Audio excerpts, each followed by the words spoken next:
That's right. Hacker Hameen, we're back. Conspiracy Horsemen, Twitch.tv, your Wednesday night affair. Greek God Papadon is here. Big Salallah is here. Stevie Richards here. Hacker Hameen is here. We're going to wait here for a minute to let the cool kids come over. Jump on Twitch.tv/Conspiracy Horsemen. We'll kick things off. Let's see. Yes, Justin French, his favorite time of the week. Green Blazer in there. What's good, boys? The Horsemen are good. Wrestling Rednecks in the house. We see you all out there, infidels. Spread the word. You know where it is. Twitch.tv/Conspiracy Horsemen. So hear me now, infidels. If you watch how I move, you'll mistake me for a player pimp. Been hit with a few belts, but I don't walk with a limp. In L.A. they saying, I mean, you're hot. I said they like me. I want them to love me like they love pop. And the man, Greek God Papadon, is here. He's getting all the love tonight. And Big Salallah, the ultimate babyface, along with Too Cool, Stevie Richards, is in the house tonight, infidels. It's Hacker Hameen. It's the Conspiracy Horseman. It's the Clinton kill list update. YOLO. Hey guys, we are back Wednesday night, hot Wednesday night everywhere. Me and Big Sal and GGP. Well, I say we're all on the East Coast, but Stevie can handle that southern heat a little bit better than we can, man. It's hotter than hell. So if you hear a little fan in the background, that's me. You're just gonna have to deal with it because it's too goddamn hot down here in the bunker. I had to turn the HVAC system off, so hopefully there's no bio attack tonight. Should be able to survive it, but all my partners are here, man. We had a great time together, and boy, we didn't get sick of each other, which would have been easy to do because we spent almost every waking moment together. But happy to be back with my brothers. Big Sal, how you doing, bro? Doing good. Aside from this sick shit heat, not a fan. Yeah, I hate it. I got the names all screwed up here. I got to switch these around. Look at Botch in the spot like Sasquatch here. And I want to say, GGP, how's it going, man? Adding to your collection. I know you're happy about that. We were talking about it earlier. What are some of the new busts you got there from Comic Book Well, Line? I didn't get any. Well, I got a Wolverine bust, Yeah, which I is know really you're getting cool. that one. And then yesterday I picked up some Gentle Giant statues. I picked up a Darth Vader, Darth Maul. Okay. Got the Obi-Wan. A Boba Fett, and then the maquettes. I got Obi-Wan in the Clone Wars outfit and a Boba Fett. You got to post pictures of those. So bro. Gentle Giants, they were badass. A brand name, Gentle Giants, a brand name. I'm just not. Yeah, they're not as big as they used to be. 'Cause right now you have Gentle Giant, you have Bowen Designs, and then you have like Sideshow collectibles, but Sideshows are like they're like the WWE. Yeah, they're like like the Grey Goose vodka. Yeah, we can't afford Sideshow anymore. Nah, they're like back in the day, you used to be able to get them, but yeah, they're like going like $600-$700 a pop now. It's ridiculous, but it's great. They look great, so cool, man. Yeah, man, just laying low, and then enjoying the statues, and hopefully tonight we have enough time to go through this kill list. That I don't know if we have enough time to go through all the names. Yeah, I don't think we'll catch all of them, but there's a lot of updates on the new ones, man. And you had a good 4th of July with the family. Yeah, I had a good 4th of July. Ate too much, I would be doing my SRF fitness now, but I don't have any bands because Stevie doesn't want to hook a brother up, but it's all right. Well, you should keep putting Stevie Richards fitness.com. Because it's so good. I didn't say .com. I just said SRF Fitness. But it's so good, I got to say it twice because it's that nice. But, it is what it is. And by the way, I don't shit talk about the WWE. And yes. Why not? Yes. Because I don't have nothing nice to say. I won't say anything at all. That's my MO. 1.7 rating this week. So you really hated things. You never talk about it. So no, because I don't watch it. Gave it up. I know. I don't watch it. I haven't watched it in a while. But, aside from fake news tweets from Sleevey Skeevy Richards over there, the guy's not a keto guy. You know what I'm saying? He's going to end up like that guy at the end of Dodgeball, fucking Chuck Norris. That's going to be Stevie in about 3 weeks after all the cake he eats. But that's that. All he drinks is high sugar drinks. That's it.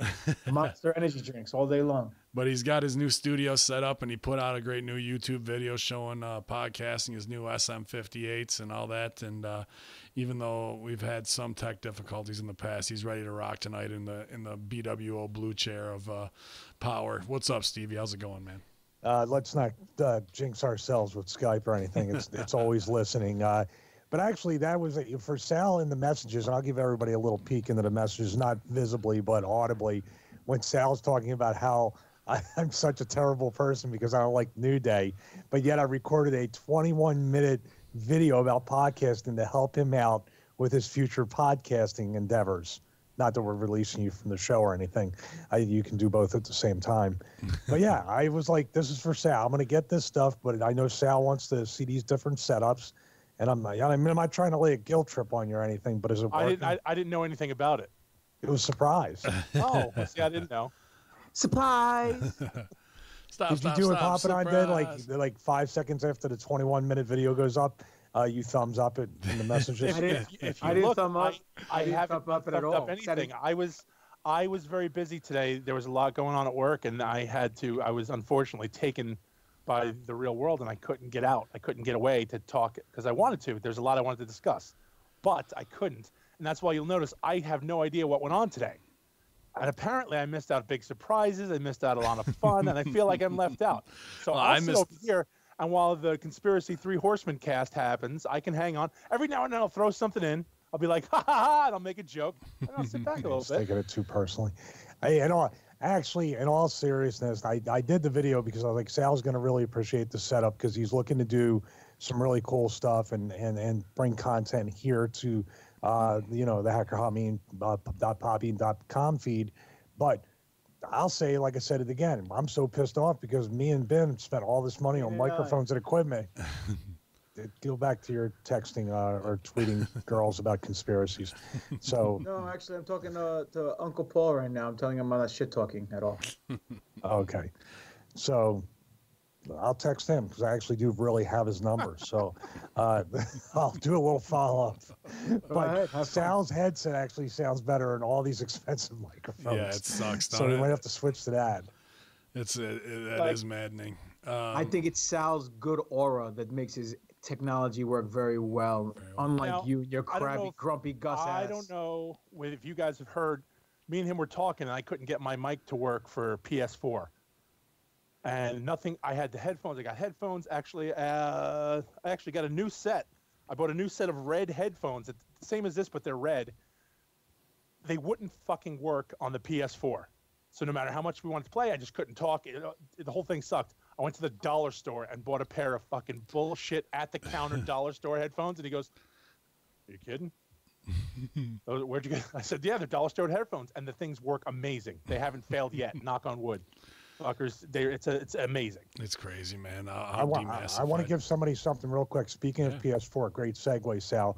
I was going to put this on Instagram, but in this world, I don't know. But with our audience, I think it's okay. My wife was listening to me in the next room play Far Cry 5. You're married? And I am. Yeah. Weird. Thanks. If I knew you were, what? I was gonna say, you sure your wife was listening to you play Far Cry 5? Listen, this whole show is starting off like two kids in Alabama and a Clinton railroad murder. I mean, this is coming to a screeching halt. Speaking of which, where is Hold Billy on. Jack Haynes? Yeah. Yeah, I think you killed him and buried him underneath your house. Can we just not accuse people? I'm about to. Yeah, all right. This text probably doesn't help my cause about potential murders, but my wife texts me to quote my husband, quote, "Die, you motherfucker." Yeah, that's right. Stay the fuck down. That's what she heard.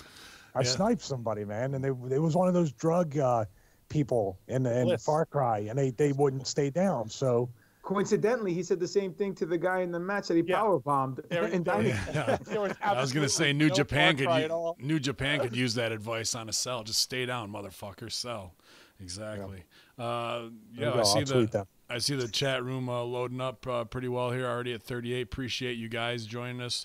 Twitch.tv/Conspiracy Horsemen. We got approved for affiliate status. There's some other things for partnership we need to meet, which is like 50 people on average, and to do more shows. So I'm going to attempt to do a little live thing here and there, maybe even do what Vince does on Tuesday and subject myself. Give people the wrong address for coffee. Yeah. Sent Uncle Vince 2 times. Dimitri sent him one, and then I sent him one in the cup that I stole, and it's 10 houses down the road. So he didn't mistype that. He felt bad about it. But do you think they gave it to him? Or do you no, think I told him I go down there and crack some fucking heads. Window? Geppetto wondering why I'm on the water. actually got a little bit of a infection going on. I'm fighting off here, so I'm on the rattlesnake on the antibiotics now. So no booze this week. Well, that's what you get for watching SmackDown. Yeah, I know, Without right? protection. That much of a flu hit me. So feeling a little better today than I did the last 48 hours. Last night on Russo, I had to wear the head gimmick just so they wouldn't see me sweat pouring out of my head, to be honest with you, because my body was a battlefield at that point, man. It was hardcore. So, but Just like love, right? Yeah, just like that. So I'm feeling better today. Be able to get through. Shouldn't be any problem. Pat Benatar. But yeah, y'all, you guys. What else going down? Anything before we jump into it? Pretty interesting week with stooge reports all the way around of what's going on. So, are we going to touch anything about the Seth Rich stuff? yeah, absolutely. All right, Touch it all over. Touch like a baby. dirty priest. So, yeah, actually, let me check Horseman email real quick. Oh yeah, here. we have 2 emails from last week we didn't touch. Yeah, You yeah. said you want- I never know how many I haven't looked Yeah. at. Like Let's kind of do a little bit of a primer because of the Nancy Browns and the John Smiths or Jim Smiths, whatever we call them, and the people that the Seth Rich one is pretty mainstream. That it was a botched robbery where nobody tried to take anything, Yeah, and it's pretty they much left admitted. everything there. Yeah, they did, and they shot him in the back. Because how many people rob somebody and just shoot them in the back and go, "Oh shit, that's a robbery gone bad. Get out of here." But what do you think their reasoning is after maybe the first 5, the first 10? There's people with 1 degree of separation. I think it's up over 70 now, as it stands now, and people that are somewhat connected in some way to the Clintons and the Clinton Foundation is in the mid 100s. It's coincidence, bro. Because there's no proof. Yeah. Ben, what was that thing we said on one of the first shows we did about if that was you or me, if that was both one of us, four? I posed that. I posed that to people, and I Yeah. said to them, I said, let me ask you, do you know 68 people directly that if they died, I'm not talking about like, oh, the guy I took driving ed with in 1991. I mean 68 people you speak to daily just died on regular intervals from different reasons. Do you not think they'd be looking at you a little sideways going, well, what the fuck? All mysterious and all kind of controversial in their own way, Right. not natural causes. Nobody just had he died in his sleep. Oh, the brakes were cut on his car. Accident. It was Well, nothing listen. like that. If this was the Stevie kill list, they wouldn't be dead because after he kill him and curse him out, he'd revive him. He'd kill him again and revive him a second time. See the Clintons, they were off for consulting. Yeah. We can teach you how to kill, revive, repeat. Is that a Meltzer Seltzer there, buddy? This is LaCroix or LaCroix. Yeah, so that is a decent primer. I mean, it's been going on since before Watergate times. This list goes back, but there's been a lot of updates in the last 2 weeks. In the mailbag, let me see what we got here, or the general neutral messaging system, excuse me. Real quick, yeah, a go ahead. chat message was just very, very pertinent. Do you guys know about the attempted murder of the private investigator that Seth Rich's family hired too? Yeah. I had heard about it, but I didn't, so I asked him to send a link on that, Bro Rocker. Thank you. But it doesn't surprise me, not even a little bit. So, without holding these people's feet to the fire, and then they try and, in the wake of 2 or 3 story updates, what do they announce? Oh, she's going to run in 2020. Like making Really? Yeah, that's what they say. She's training. She's getting she's getting in shape. If she orders Stevie Richards bands, are you going to send her some? I will say here's another disclaimer. If you plan to work for, or have any association with the Clintons, do not buy these bands.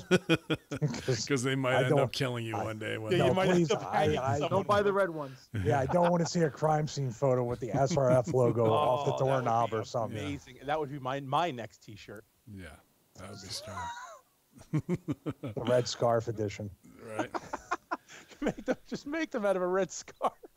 Yeah. So the weird thing where we actually got to see them this week, which was a very strange tell to me, and it already kind of started the rumor mill buzzing from Q and all them, is they flew coach on Delta. They didn't even fly first class. they were flying coach on Delta. And like little kids running up and down the aisle and shit like that. And he's sitting there reading a book, and somebody said it's actually a book about rape fantasy.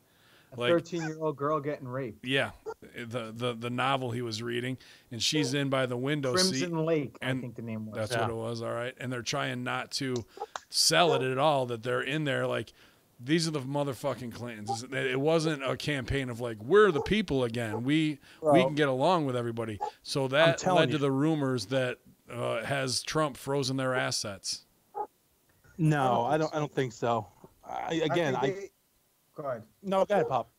I was going to say, I think they have so much money that hidden in offshore bank accounts and, in the mattress, if you will, that even if they freeze their main assets, these people have more money than you and I, all four of us together, can never have. So, but wouldn't that be part of the work to show like, all right, they froze our assets off so we're gonna fly coach, so they don't think we have that money, because otherwise they're gonna come to Chappaqua, rip the walls down, and look for even more. I think it was more alibi, because at the same time that they're on their plane, the people in Jersey's house gets blown up to Kingdom Come. That's what I told you. I told you that, Ben. I said, I guarantee this is an over-the-top, hey, look where we were. We were on this flight. Every idiot saw us. Yeah. I mean, that could be, but in the same breath, like for murderers with, that are suspect and alibi, it's not like Bill Clinton's out there putting detonators together and shit. Again, you know what I mean? I'm not saying saying it was them that did it. They didn't go to South Jersey and plant the shit. I'm just saying they had, well, look where we were. Like, they would just be smug cunts about it. Sure. But it's a weird move like that. That's a weird game move out of nowhere, that they're going to be on that and raise all this attention and be like, boy, something's wrong there. Something just is rotten in Denmark, right? When you see that. Do you think that on a maybe a narrative basis that the people that supplied them the campaign money and everything, it came time to collect? And they really did have, I mean, I know they're not poor by any means, but maybe they don't have access to what Papadon talked about, and they needed to pay these people back by a certain time, especially since she didn't win. So she can pay them back in favors. And that might be why she's running again, too, because she might still owe. It's like just owning the loan sharks money. Yeah. I mean. And I just couldn't believe the 2020 run after everything we saw with the face and then flipping out and hacking up big loogies in the fucking cup and then passing out into the van, and they gotta have people on each side of her arm to help her in there. I'm thinking, are they gonna try and actually run one of the body doubles? Well, I don't think body double or not. I don't think she has a shot in hell on winning. Oh, me neither. But that's just another way to fleece, right? Also, well, yeah. Okay, ahead, yeah. No, go ahead. No, I was just gonna say, mine would finish your thought, please. I was gonna say that if Bernie's gonna hop on the ticket for 2020, he's not gonna lay down again. He'll be His dead. house is already paid off. Yeah. He took the job. He did it once. He's not gonna do it again. Yeah. Yeah. I was wondering. Like, I wondered. Steve, you mentioned like loan sharks and shit. Do you think the loan sharks for the Clintons are the same as everyone else's? Like Rondell sitting in front of the house with his fucking Chevelle, just leaning up against the thing, waiting for them to come down the driveway, just looking at him, just waiting on him. Like, yeah, I'm just saying, like, how do you collect on people you can't touch? Well, there's also a thing too that maybe that explosion was a message to them to say, and maybe that's why they flew coach, because you can't really blow up. You could, but now you're on Delta with 200 people. It's a whole different story than a private plane going down like the. I mean, that could be it too. That's like human shield shit for them, right? Yeah, they might have had a little bit of a pause, like, I mean, we're committing an act of terrorism here, rather. As opposed to sending a message. Now we're committing federal crimes. She just looked so goddamn disgusted that she had to be in Do you have pictures? Can you show us? It's just that one picture everybody keeps showing of her and him reading the book like, I'm not here. Yeah. If I read my book, I don't have to listen to this cunt next to me. I can't believe there's no memes of the book cover with like Playboy or something on it. Like, it's got to be. I got to see this picture though. You're gonna put it up on Twitch. Let me find it here. You guys keep going Awesome. here and keep talking. Do you think they sit down and talk with OJ and talk about stories about who got away with the best murder? You think they compare? They meet up with what's her name? Who's the kid who got killed in Florida? The mom, the crazy mom, who's out now. She was a stripper. Oh, come on. You know who I'm talking about, right? Nope. Trish Stratus. Not Oh. no, the other stripper. The one whose kid died. She killed her kid. Oh, Casey Anthony. There we go. Thank you. Casey Jones? Yeah, Casey Jones shows up with the hockey stick and the hockey mask. Her and OJ and then the Clintons show up. They all sit around and they shoot the shit. Thank you, Marzola and Armand. Kaylee Anthony hack. Yeah, Kaylee was the little girl, or was Casey the little girl? Kaylee was the girl, the baby. Casey Anthony was the chick. Yeah, well, you know. I don't know with that. I mean, if they all sat around each other, the Clintons are like, you guys are complete amateurs. You only did this once. Like, you've only done this once. We've been doing this shit since like the 60s and 70s. I mean, my God. You know, there's a fact about Bill Clinton. I was looking at a documentary about him where he was very active with activism and real radical stuff on college campus. And they pretty much erased his past. And they now that it's all the JFK shaking the hand and wanting to be right. And there's a whole bunch of stuff about him going to Oxford and everything, but never having a dime to his name. So it was like really mysterious that he was able to go on all these trips and attend these universities and do all this stuff. And nobody knows actually where the funding for him or the support or the sponsorship came from. So really, because once again, we get the loan shark angle. Were people buying him in or paying him to kind of start putting him into place? Well, you know where MK you know his background, right? That his mom was half whore and clean houses for not the Rothschild. What's the other big family? Shit. Rockefellers. Rockefellers. So that's that dude. He's Rockefeller, dude, and you know, without putting that over. So I think that's where all of his funding came from. You know, let's see.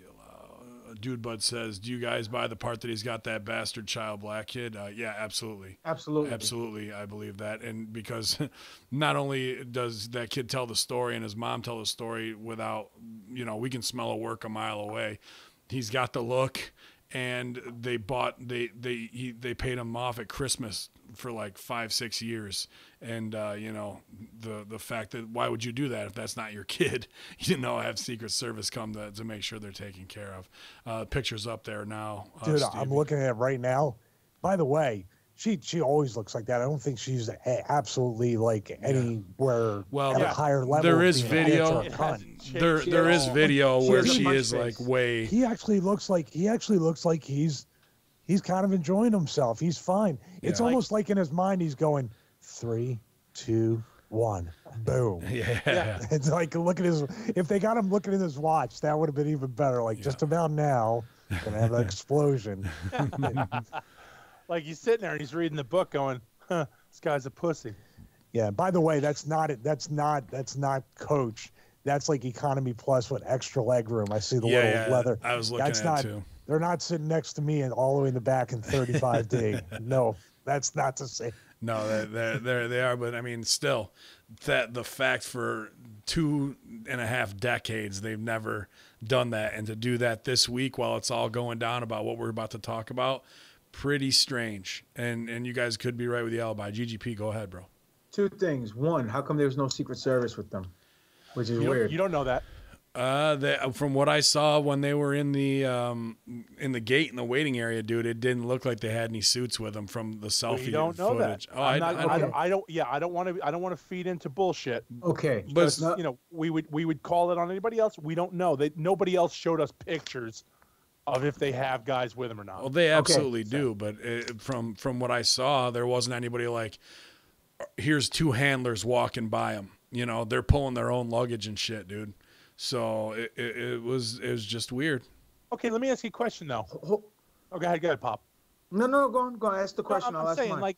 like, my simple thought is, don't you think it gets their rocks off to be able, like, you know what? Let's go fuck with the peons today. Let's go walk to the airport and pull our own luggage. I don't know, man.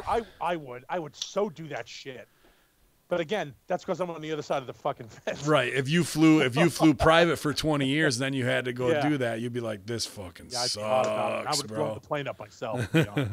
Do you think when they were going through TSA, they had to take their shoes off and go through the same process we had to do? Oh God!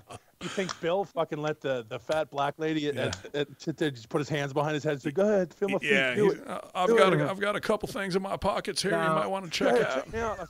I might be carrying a bomb on me. Yeah. Boy, What if you guys were on that plane and they sat down next to you? Oh man, I would have What'd sat you do? right the fucking Dude. across from. I would have gave whoever was in the seat across from him $100 and been like, "Please go to the Dude, back." Of the I would plane." have fucking made so much money off Infowars. I'd be selfied out. Bill Clinton is a rapist. Alex Jones, what's going on? I'd fucking, dude, right from the tarmac before we even took off, I'd be They would have lost. threw your ass off the plane. Yeah, I That's would've fine. It's you. worth it. Yeah, Worth I it. waited So until worth we were it. up in the air before I started to make sure it got on the news that we had to turn the fuck around because I was making an ass of myself. You know how 30,000 feet up. viral we'd fucking be, dude, to fucking bury them like that? Like, Oh, because you God couldn't damn. do it. If you were in the air, they just take your phone and For shit. what little time we have left to live after. Yeah, that. whatever. I had a good run. And I I would had a good definitely ask Bill. I would just ask Bill right in front of her. I'd be like, "So did you ever think about whacking that bitch just once?" No, you can tell me, dude. It's cool. Just me and you. At least once a day. I can't stand this bitch. He was, dude. Let's not forget the election where it looked like they were going to pull out the grieving widow card sometime before. That was like their ace in the hole. It looked like he was getting like poisoned. Like I'm speculating. Like he looked like he was dying a slow death. This picture, he looks pretty good. I mean, He's probably yeah. drinking some children's What's blood. what's the old comedian? My Little Chickadee. That fucking dude. W.C. Fields. W.C. Fields. Like he looked like he had the red Santa drinking nose. man.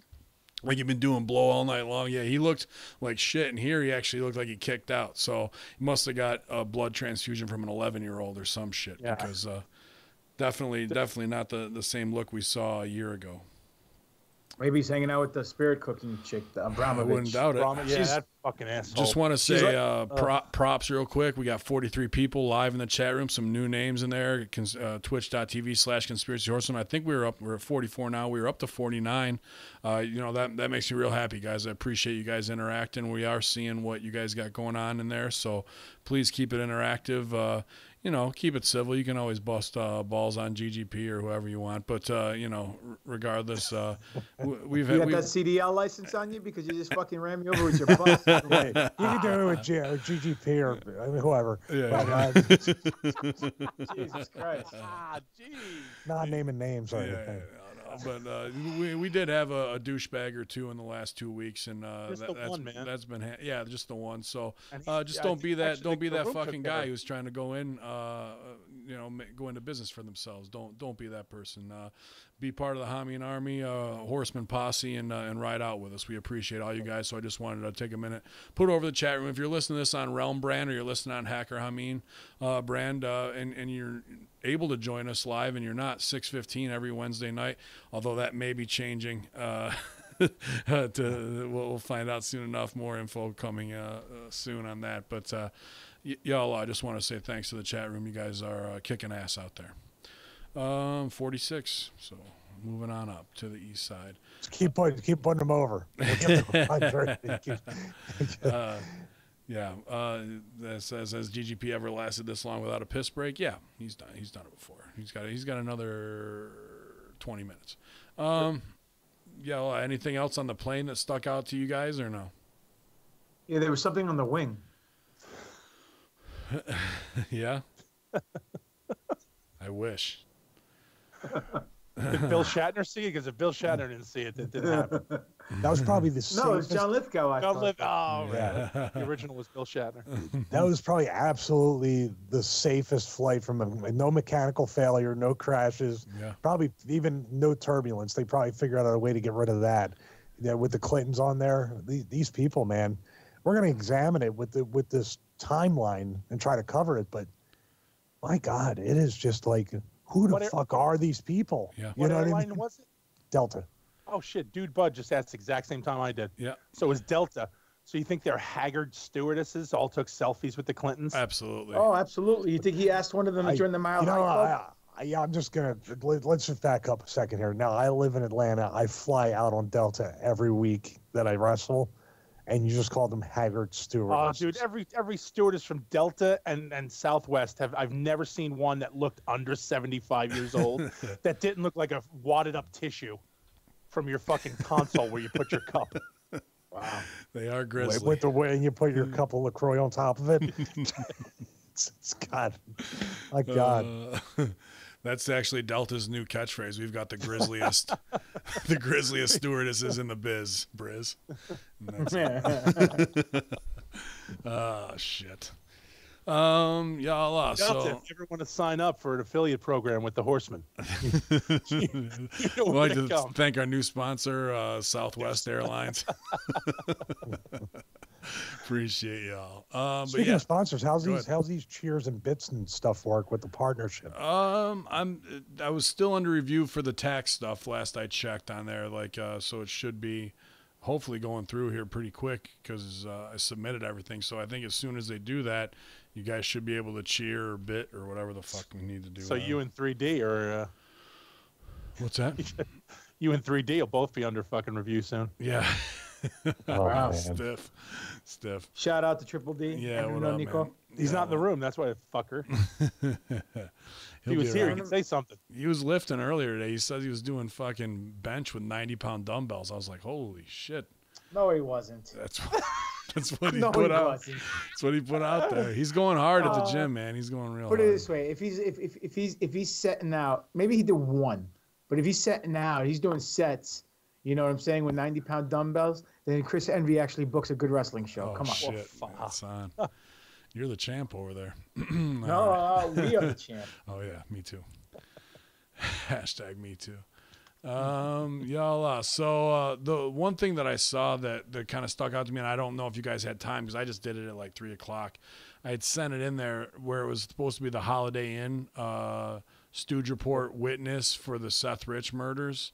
And dude, it felt like a work to me. I wanted it to be real.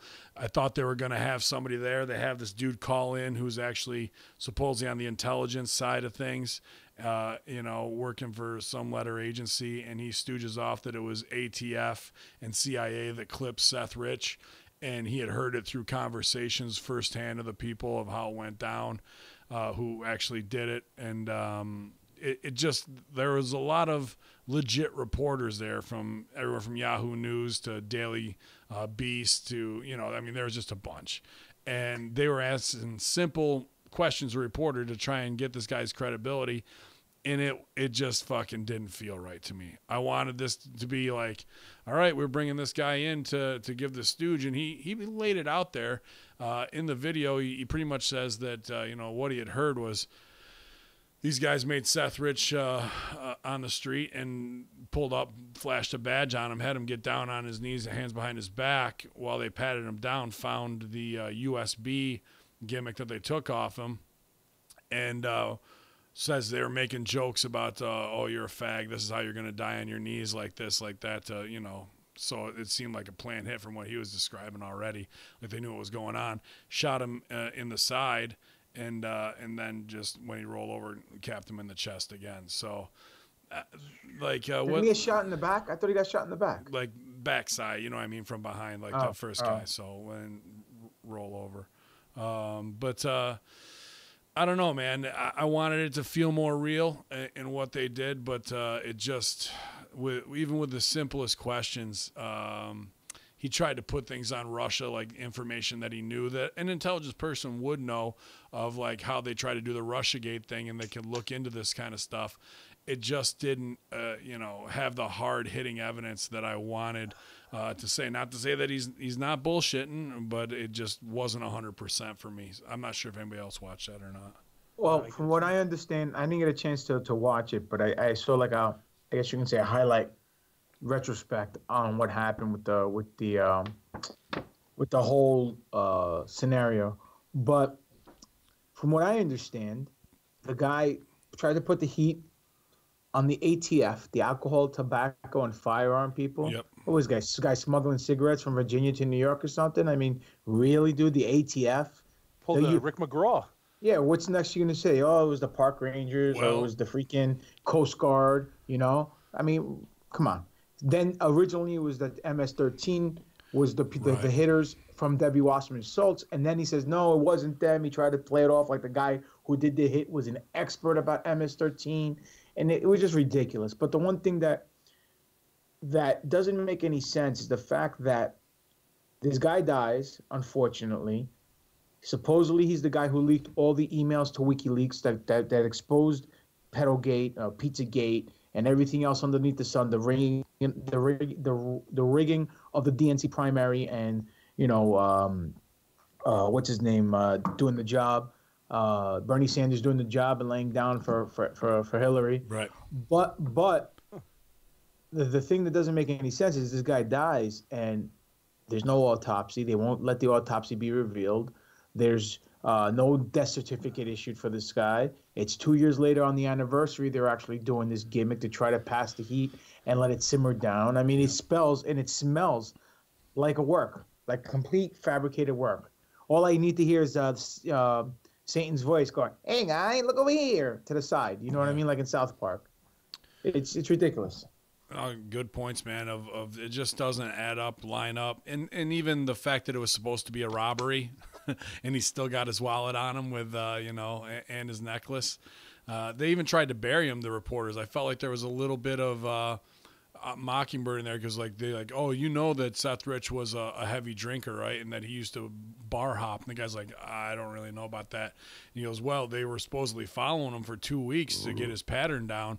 And this was at 1:48 in the morning when they killed him. And the reporter's like, that's not too late for an avid drinker to be out bar hopping. I'm thinking to myself, well, if you fucking start drinking at 2 p.m, that's pretty fucking late. You don't know what's what, right? So they were just trying to do a little disinformation campaign in there. So the video really kicks off around 33 minutes in and goes for about a half hour. But the guy just couldn't give me the confidence in his story that I wanted. Yeah, it's a Freemason 33 degree. People are asking... Stevie, where's the black gallon jug tonight to drink from? And can you close your mouth when you read?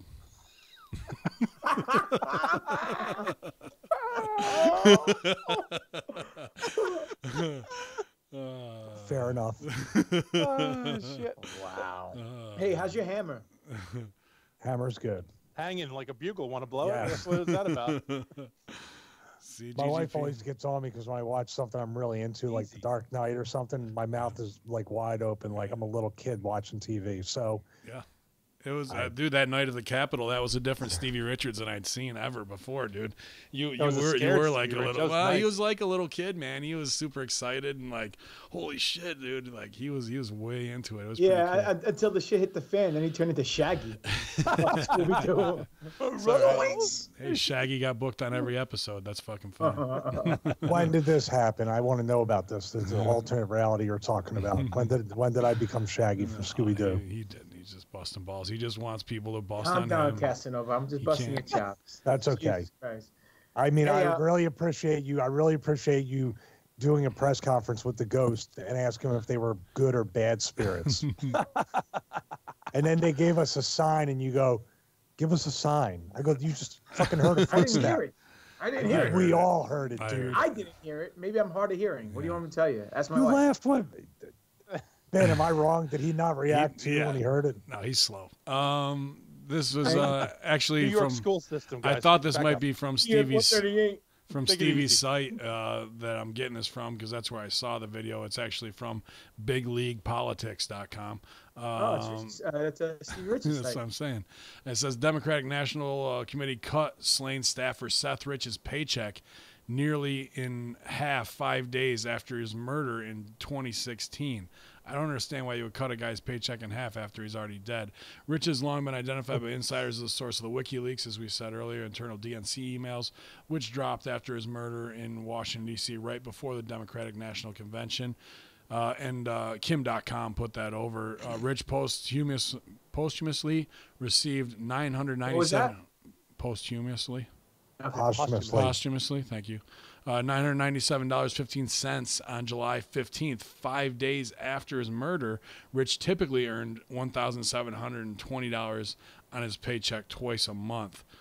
Strange why they would do that, to cut it, unless it's like that, because that even, well, I guess before taxes, maybe it would be that for the last half of his paycheck.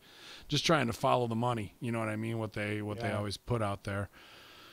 Rich, it says the WikiLeaks source report that Rich handed over more than 44,000 emails, and we've heard 33,000, right? So Geppetto says he didn't work the second half of the week for that pay period. Doc his pay, so they probably paid out his vacation time and all the other bullshit. Oh, that's a good point. So that's who? a good point. He's dead.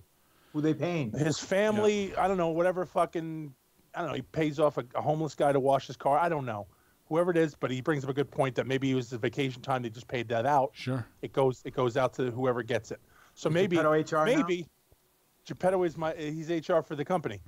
But maybe that's the point of, you can go and file for this floating money of Seth Rich's last paycheck.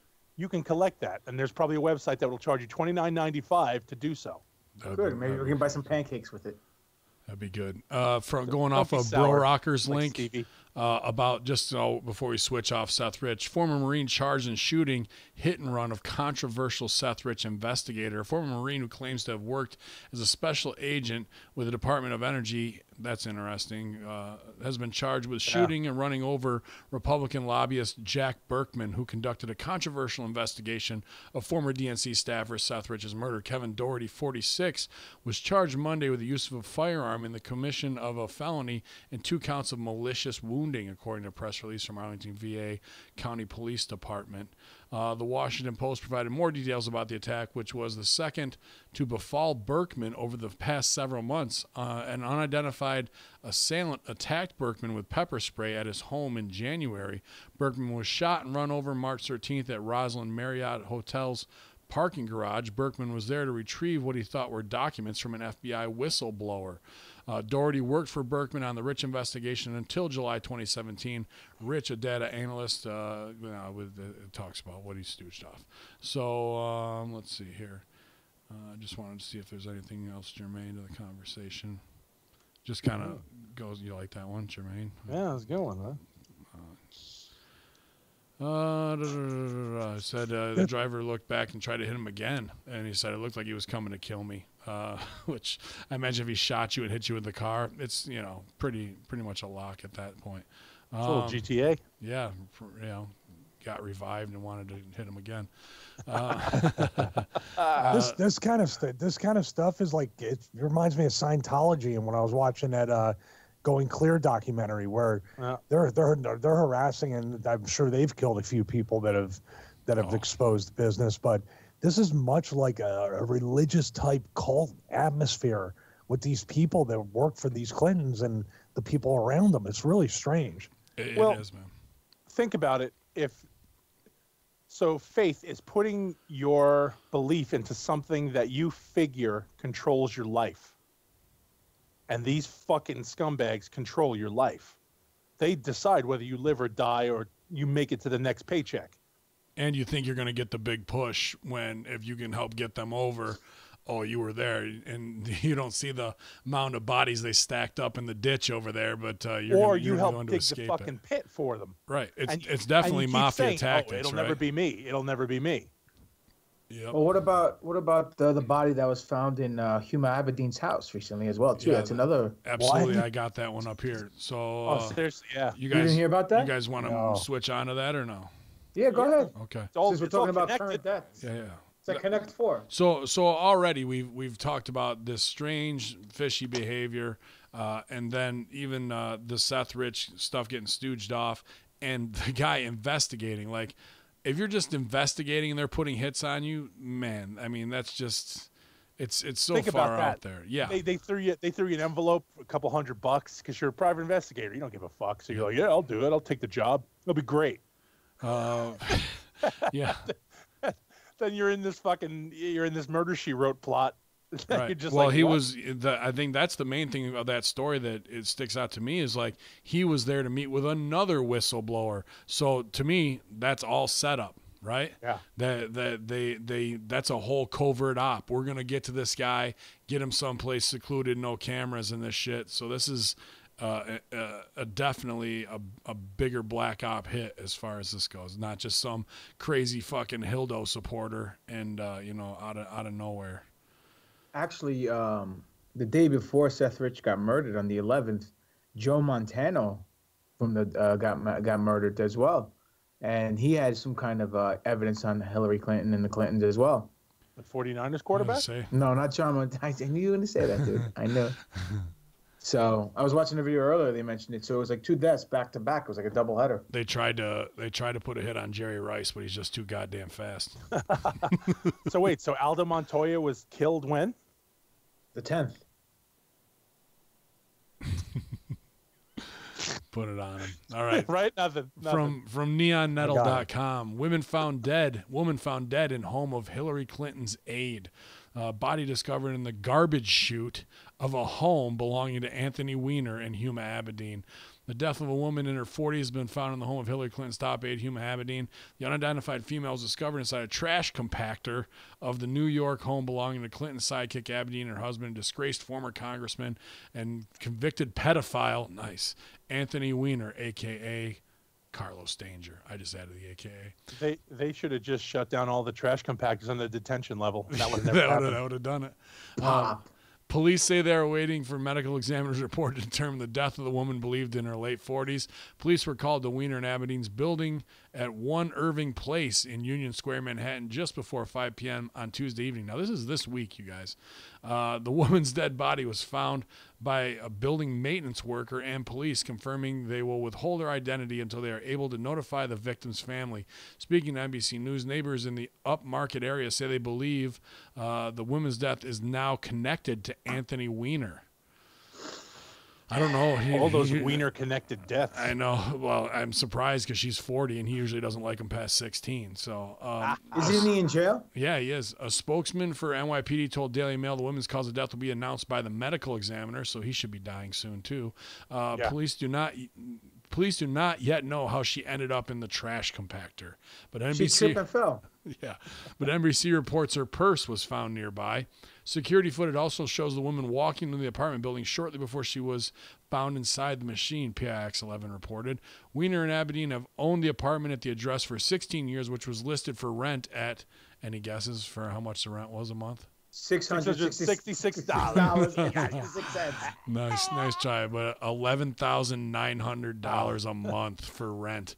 On the same day, he pleaded guilty How to much? $11,900. So 9/11. 9/11. A month on the same day, he pleaded guilty to sexting the 15-year-old girl. Abedin also filed for divorce that same day, but later retracted it. The list posted on May 19, 2017 was taken down just days later, though it's unclear if it was down to the estranged couple struggling to find a renter or if the property was taken off the market for other reasons. It is believed the apartment lay empty since. I don't believe that. Their modern apartment, located on 14th and 15th floors, 14th and 15th, has a view that overlooks Union Square Park, extends over the Midtown skyline. More about the apartment building, nothing too sexy. Well, that's what I was going to say. This isn't Harlem. This is a very rich part of Manhattan. Yeah. And you have this accident happening. I don't know, another botched robbery since the purse wasn't taken. But that's what I mean. This is a very violent crime, a very violent murder. I would speculate and assume. Yeah. If you're stuffed inside a trash compactor. I've been watching comedians in cars and getting coffee, and how did she get in the trash compactor? Doing all this. Like, what the fuck, dude? Like, what? How does that, let's get rid of the body. What are we going to do? Stuff her down the chute, Yeah. Maybe we should put her in the acid barrel we have in the kitchen. No. Trash compactor. That's the way we're going to do it. 10 out of 10 And I know this empty apartment in Manhattan, since it's not overcrowded at all, and there's not millions of those. No. There's this one I know between the 4th and the 5th floor that we can do it. Yeah. These two people that are no way connected with any murders, we can put them in that trash compactor. Dude, and the best part is the news is throwing you a swerve by saying it's connected to Weiner, who, how long's he been in jail? I mean, what the fuck, dude? Well, they're trying to supposedly throw if him this- like, oh yeah, he's a pedophile, so he would definitely Yeah, that stuff piece a of woman shit down a trash can. pedophile threw that woman down the trash. Not the kid, No. not anything. It was just all that woman. Obviously, that woman. Now, can I make it? Can I make a prediction? I'm going to ready. Hang on. My psychic juices are flowing. All right. Holler out to Don't Angelo. tell, don't tell Angela. No, I'm not. I don't want to copyright. Psychic Sal is going to say It's like, she was a hooker who wound up in a trash compactor, and Anthony Weiner had nothing to do with it. yeah. I'm sorry, the spirits have left. They've left the room.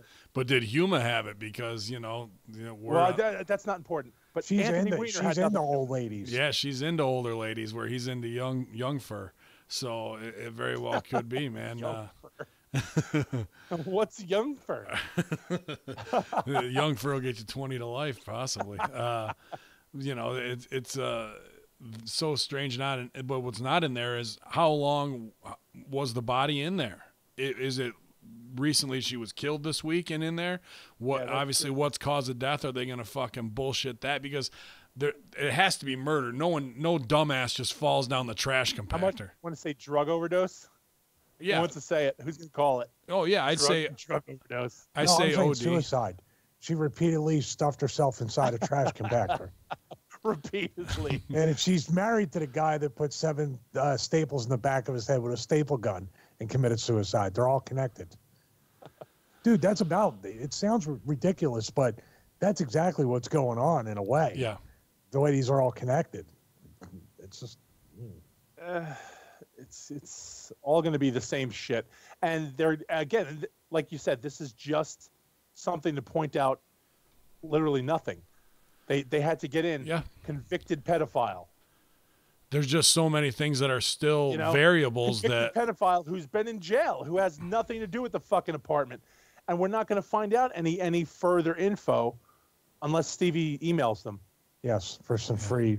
Can you give me some free murder advice? You're amazing. You're amazing. And Your what you amazing do. body count. I want to review it. We have quite a lot of 40-year-old women we need out of the neighborhood, and I happen to have a trash compactor. I want to say that we've spent 20 or 25 minutes on the murders in just the past week. Right.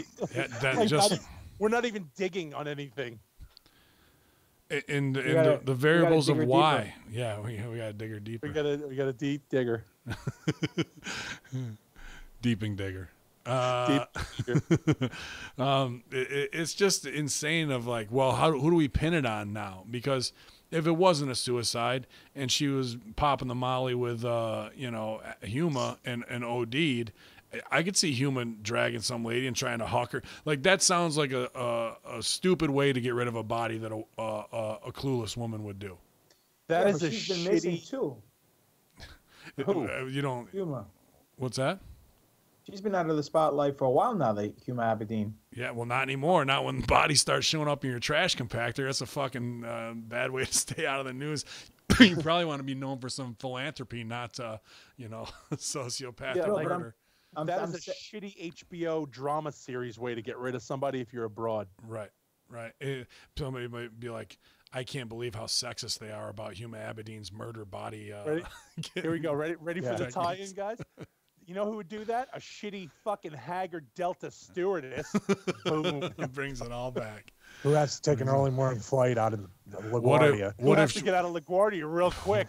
What if she is? We're What done, if Jeff. she is a Delta everyone. stewardess and Bill Clinton was just using the apartment to get a dick suck, and then he just had to get a throw kill going. He can't get off unless he kills a stewardess. That's the level. Let's he's just at. keep going with this one. I would say the body was placed there election night 2016. And they There's a- just found it now because the shitty apartment, because the apartment manager is a Mexican immigrant. There we go. That's it. So now we've tied it all And together. he's probably MS-13. Exactly. Wow. He is MS-13. and Figured it's it all- out. Yeah. Guys, we've solved the case. Good night, everybody. Good night. Remember, all this go to Patreon. all these stupid versions of what we think happened are probably actually a lot more plausible than what they're saying. Yeah. Yeah, there's That's just the too bad many part. variables in that story, when it's coming out. And where the fuck is this asshole's laptop? Is this dead lady on there in some way? More and more and more, and never a real answer. They just have too much of the press in their fucking pocket, and I don't know why you would protect these people at this point. Like, Guys, just so you know, Theory Girl, everybody say goodbye to her because she's going to repeatedly stuff herself into a trash compactor. don't do it, Theory. She can fit now. after Yeah, losing she all could that fit. weight. She's super she's- skin. yeah. She probably wouldn't took- die from it. She just Now shoot she's in straight danger down of it into now. into the. She didn't realize how much she put herself Yeah, in I'm danger by having- getting in such great shape. She's got to throw those bands away. That's going to be her downfall. Well, speaking of dying while working out, one of their former John Ash was a former Clinton person, and he was going to turn snitch on them and pull a Sal. And what happened was, I fucking hate. what happened was he dropped the weight by accident on his windpipe, and That's that's how how it he died. No one drops the fucking weight on their windpipe, dude, by accident. Not even Come on. Dimitri with the 90-pound Yeah, gimmicks. seriously? Man. So I will throw somebody under the bus from 8th grade. Chris Heinman had some dude doing dumbbells and he hit himself, knocked himself right the fuck out. So that did happen once. I witnessed it. Yeah, but so. knocked out, not dead. I mean, we've all seen the gym fails where somebody's trying to rack up whatever and can't get it, and fucking Right. you might bury in your chest, but I crushed my windpipe, I'm choking to death. Like, you're working out, like where did this go down? That's an easy thing. You can already picture in your head 2 CIA spooks holding the guy down and fucking they take 135 and press it down on his neck, right? And he did it while he was working out. Just couldn't get that last set in. Too bad nobody was here to spot him. Just insane. Like, we went from garbage chute to, what was that guy's name? Ash? Yeah, John Ash. John Ash can't get that last superset in. I mean, take your pre-workout, bro. What the fuck? Well, what about the Hugh Morris of the streak? Freaking Vince Foster. Yeah, well, that's the another big one that kind of they're even bringing that around because this is from PolitiFact. Pete Olson said Bill Clinton basically told Loretta Lynch, "We killed Vince Foster." A Texas congressman said Bill Clinton intimidated the government's lead lawyer into not seeking an indictment of Hillary Clinton by telling her, "We killed Vince Foster." Did Clinton, desperate to help his wife, declare as much about killing Foster, the White House deputy counsel at the start of Clinton's 2 terms? That's what Representative Pete Olson said on June 9th, 2017, interview on a Houston-based Sam Malone show. Conspiracy theories have abounded since Foster's body was found in 1993, all of a part with unsubstantiated tales alleging the Clintons shared a sordid history of sidelining people over the years. Debunkist at Snopes.com, fuck them, we'll also be burying them in just a little bit here. For the Washington Post Fact Checker, also a bullshit site owned by Amazon, each found no basis to claims about the fishiness in Foster's death. Well, that should debunk that they're even worth looking at. Olson, Republican Sugarland, initially said in his radio interview that it was awfully strange for Bill Clinton to bump into the then Attorney General Loretta Lynch on an Arizona airport tarmac at the time in 2016 when Hillary Clinton's handling of the email was under Justice Department review. Quote, "I guarantee you," Olson said, "they had a conversation where he basically said, 'Miss Lynch, call your attack dogs off. We've killed people. We killed Vince Foster. We destroyed Webb Hubble. We will destroy you. We will destroy you.'" And then what happened to things? Olson said. All of a sudden, well, she did it. Yeah, it was terrible. Don't know who got the information. Very classified, but no indictment. Olson was correct about a few points. Bill Clinton on June 27, 2016, met privately with Lynch in a plane on the tarmac of Phoenix's airport. Also, Hillary Clinton was not indicted for how she handled the confidential emails, but authoritative accounts too. Foster, an Arkansas lawyer close to the Clintons, suffered from depression affected by what he felt to be his own personal feelings in the handling of the White House events, including Travelgate and Whitewater matters, before he was found dead with a gun in his hand in the Washington Park area.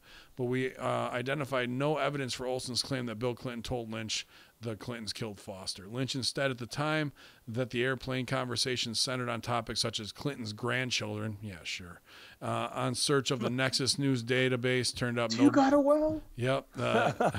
Turned up no Bill Clinton's account of what was discussed. So. Oh, that's a bunch of horse shit. I'll tell you why. Yeah. If we do Cosby math here, right, and we just approach this from a logistic standpoint, yep. Anytime there's someone who gets knocked off on this Clinton body count, if there's something suspicious, even 1% of what's going on being suspicious, or there's some sort of cover-up or something that doesn't add correctly, the other 99% obviously will come into fruition, because it happened with Seth Rich with no death certificate, no autopsy. This is opposites the standards of practice that they're doing. Well, Vince Foster, from what I've researched, was told that he got shot in his neck with his grandfather's pistol. Right. Now, there was a guy by the name of Ken Starr. Now, Vince Foster worked for Bill Clinton, and for his first term, he was able to help Bill Clinton survive all the worst scandals that he had in his first run as president. Yeah. So he was very connected with Bill. He knew his inner secrets. Who knows what else he's done for this guy? But regardless of the fact, Ken Starr delayed the investigation or / investigative report on this guy's death, on Vince Foster's death, for over 3 years. So right there's a red flag. Yeah. There's your smoking gun. What are they trying to hide for 3 long, hard years? And I'm not here to put over Ken Starr or Vince Foster either, because they were probably petting some young fur too back in the day. Because if they knew what Bill was down with, they're not going to let you get close unless they got some shit on you too. Absolutely. Now there's an investigator whose name I think was Hugh Sprint, right?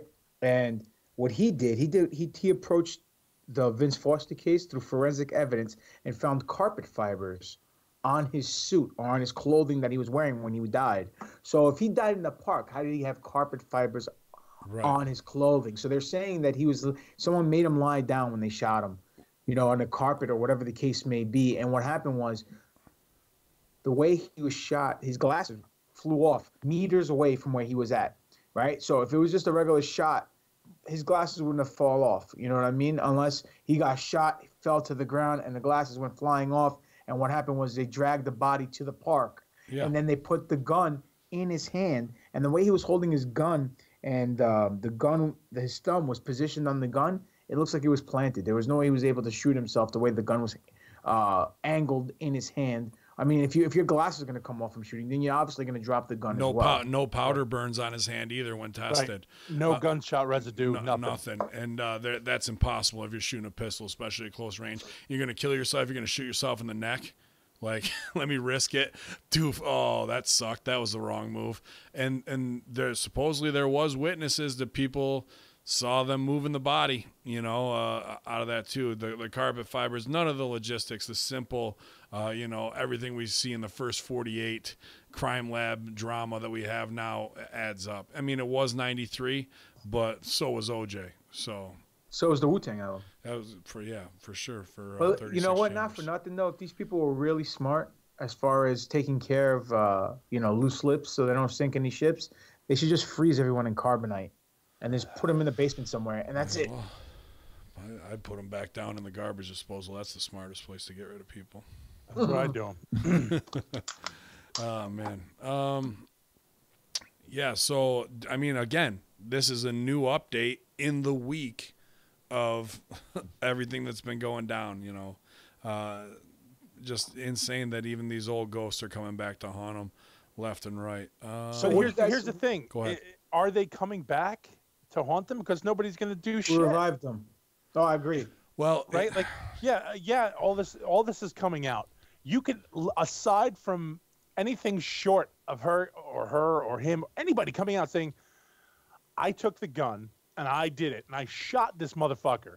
Nobody's going to do anything. I don't know. I think somebody's going to slip, man. And like Stevie has said before, like if it was one of us, even one or two of these bodies showing up, we're on, some people say up to 200, but it's legit over 60 of within 1 degree of separation because of job, lawyer, doctor, testimony, stooge report. Like there's just absolutely no way. And I know it's fictional, but this kind of gets me hot sometimes because, you know, I like my HBO dramas when they're good, but some people like Sons of Anarchy is the best show of all time. You know, I'm a Sopranos guy, a Wire or whatever. I go, if you had a small town and they were fucking dropping bodies like they do in Sons of Anarchy, you would have a military state there within a month. Like police be like, it's like you killed the police chief, his wife, you kill all these people, like, you know, gang warfare. Like they would lock that place down with National Guard. Now, that's a bullshit TV show. This shit's going on in real life with these people. Even more bodies getting dropped within 1 degree of separation of them than Sons of Anarchy motorcycle meth crew. So, you know, it's going to catch up to them. I mean, just because of how brazen they are at this point, man. And with more and more whistleblowers, even though the Holiday Inn thing was kind of bullshit in that video I watched, I felt like, is that going to trigger somebody else to come forward on one of these other ones? Unfortunately, I feel like we have another 20 years. When all these motherfuckers start dying of brain tumors and cancers and shit, then they'll start coming, well, I got a story to tell. Yeah. I got to tell you. And then all start telling these fucking stories. And everybody's go, well, why didn't you say anything? Oh, it's fearing for my life. And they'll all tell those stories about how Hillary fucking paid this guy, or Hillary's assistant paid this. Because here's the thing. People are all, you know, they're, Bill and Hillary, they're the devil, they're this, they're that. I feel like they're smart people. They don't get to where they are from not being smart people.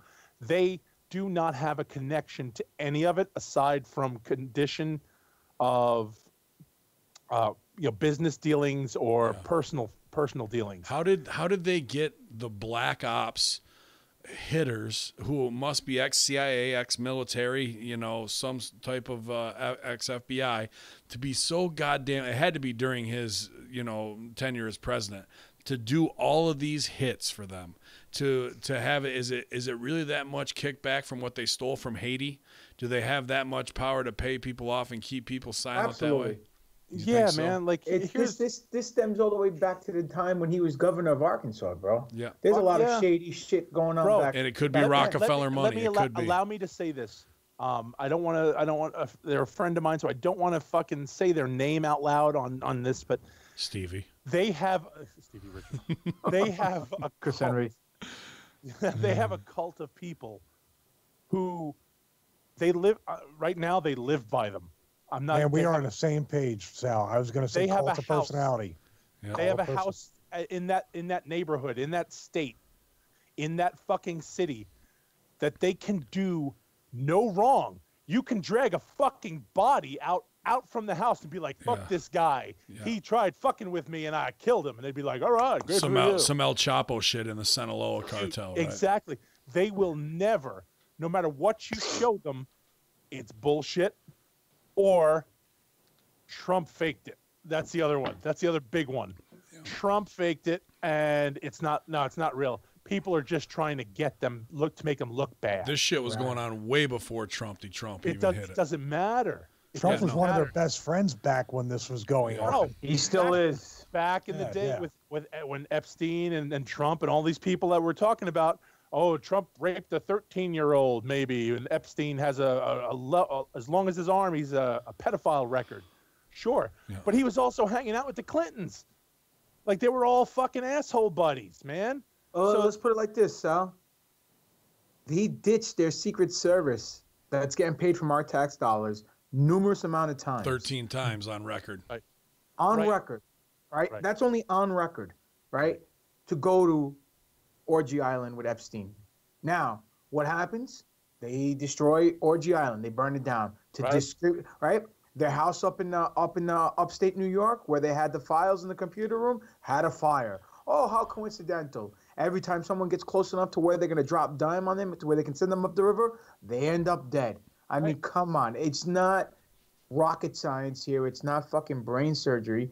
There is no simple way to put that these people are this lucky and innocent to the point where everything just falls their way. There is no way, no fucking way. They have a freaking laptop with evidence that can incriminate them. Right. No one touches them. So our emails get hacked. I'm not done, dude. I'm going to be here forever. Her emails get hacked, right? They never say that it didn't happen. They never said whatever was said on the email was fake. They try to pin it on the Russians, right? All that blows up in their face. Their emails in the servers, she doesn't say I never unbleached or I didn't bleach the servers. I didn't break my phones with hammers. All that is actual facts, and it was even reported in the media that's controlled by the left society and the corporations, because there's no way you can deny it or hide it. So all that is there is self-incriminating evidence, to the point where the FBI director Comey comes out, cuts a 15-minute promo, and for 14 minutes says she broke the law, she did this, she broke the law, she said this, but she lied because of this and that, but we're not going to do anything. And then, boom, ends promo. Right. And everything was forgiven. It was swept underneath the rug. And everybody who's with that is now, in my opinion, guilty by association and harboring fugitives and felons at that point. Quick from the chat room, Armand 2700 said, "Did Epstein have a note?" That popped me for sure. Well, welcome back, Cotter Love. Yeah, welcome back, Cotter Love. The Moore 76. It's a big club and you're not in it. Great George Carlin reference there. Absolutely, man. I mean, you want to talk about a dude all four of us, I think, try to pattern ourselves after, using truth and comedy just to attack things that, the Nancy Browns and Jim Smiths can't wrap their fucking head around at all. And then Domino 815 said, "Is Seth Rollins involved with the fires and burning it all down?" Come on, dude. So. No, that is dumb. Tony Sav, we did cover the new witness as well, so go back and listen to the replay, bro. Hillary Clinton is a true legit boss, Armand 2700 says. Well, like I said, though, like they have, like, no matter what you can say, this is a true story. I'm gonna do a Papa Dom. I'm gonna pull a wrestling analogy. Tracy Smothers, okay, good brother. I beat him in a dance-off. Everybody loves Tracy Smothers. Beat him. Okay, you go into Tracy Smothers' hometown, I dare you to say Tracy Smothers sucks. People will fucking hang you from a tree. I'm not even kidding you. No jokes. There's no punchline to this story. Well, I'll say in Indiana, you don't need to besmirch Tracy Smothers to get hung. But that's the thing. You go to this town that the Clintons live in. They have a house there. You can't say anything bad about them. They have places they can go where they are heroes. Oh, that Chappaqua Nancy Brown 40 to 60 something crew that she's got around her, Cunt Squad, forget about it, bro. It doesn't matter if you strip them of everything they have. They can go to this place and they can settle down there and never watch a news program again and still be hailed as heroes. Every day that they walk outside, people will love them, give them free breakfast at the fucking diner, free coffee at the newsstand. Like, that's how... Not my diner. Well, again, like I said, this is a true deal, man. This is how it works. No matter what we think, we keep, we're going to show all this news, and these guys are going to fucking expose it. They have places they're going to go. They're fucking cockroaches who will always get by. And they have these spots where they keep, they're considered heroes. Odin is super thirsty. Been drinking water for about 5 minutes. But Odin, if you agree with us, close one eye. Attaboy. Stevie, what are you thinking, man? Taking it all in. I have to side with Sal. We've had that discussion on many episodes where we go through this whole thing like we're going to be on the prefaces of the change, and they're finally going to get what they deserve, and they're finally going to get prison time or hung or whatever. This is basically a copy-paste, to take a quote out of the Raw SmackDown review show, a copy-paste of the JFK assassination, which they still have not released the documents. Only one person is alive, and they can't release the important incriminating evidence. And I have a feeling it's going to be like that now. Nobody's up in arms about the fact that it's about a 99% unclassified, documented event that we killed the president, that the government killed the president in some shape, form, or fashion.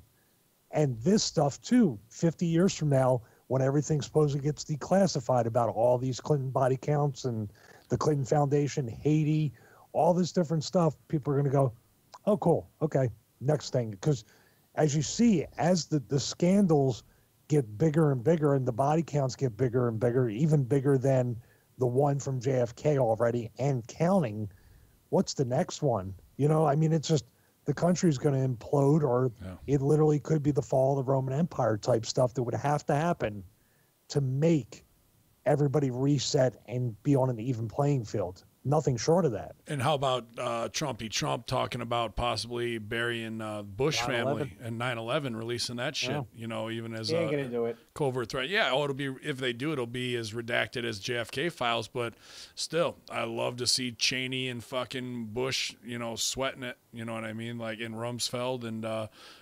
Silverstein and whoever else is involved, you know, at the root level, the war profiteer and insurance profiteer.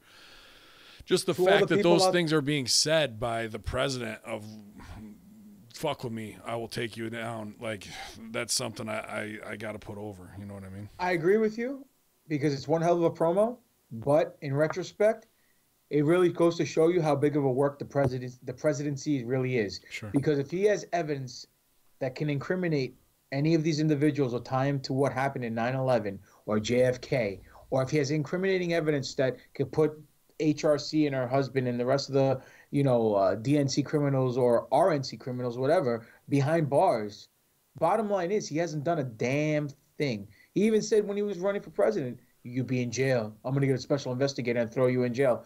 And then what happens? At a dinner, give her a break. She's had enough. Nah, bro, it's all a big work. It's all a big work. But do you see it's also, look at it this way. There are people you work with who you don't like, right? And you see them every day, so you give them the, "Hey man, what's up?" You don't give a fuck if they're what's up with them, but you say what's up to them to be nice in the morning and, "Hey, how's it going?" You walk past and give them the, "Hey, what's up?" Yep. How's your weekend? Great, man, thanks. You're comparing apples and oranges. No, because I'm not. It's a different level, dude. We don't have that playing field. Put it this way: if you walked into your job tomorrow and you found out so one of your coworkers that you either like or don't like was touching little kids or murdered somebody, what would you do? Okay. Well, you would not try to send them to prison. So now let me throw this steps. other level at you. What if I'm making billions of dollars off of business deals that I have with those scumbags? At that point, do I say, "Well, you play ball with me because I have you over a barrel," or do you go, "Let me just fucking have you get out of here now"? On his level, it's a different story. Me and you, we fucking jump over the table and beat the shit out of him. Who cares? Let's call it a day. It's not that level, dude. This is so much higher. This is so evolved past that.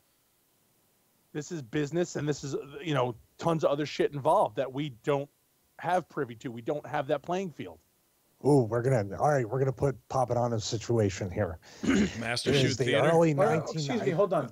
Why don't we put all of us in this situation and then we all just be honest and see what we're gonna do? It's not like the let's roast the Papadon hour. Come on. No, it's not. I've been more rough on Stevie tonight, even though I throw you under the bus early. I mean, that reading with the open mouth thing, that really hurt him. Yeah, it did. It hurt my feelings. So I've just been Especially with biting. early on. I did it posthumously. Yeah, exactly. We all have our flaws. We all have our flaws in this episode, but I'm going to take you back into the CERN time machine, and we're going to go throughout the multiverse, back to the early 1990s in WWF and the Ring Boy scandal. And you are currently getting a really, really good push from WWE or WWF, but now you find out about this. What do you do? You got to tell him Honestly, scandal is. He doesn't know what it is. I do know. What's his name? With the ring announcer. What's his name? Well, the guy who set up the ring. It was Not the ring announcer. The guy. Mel Phillips, allegedly Mel him, Phillips. and allegedly Terry Garvin and allegedly Pat Patterson were all three of those guys and more.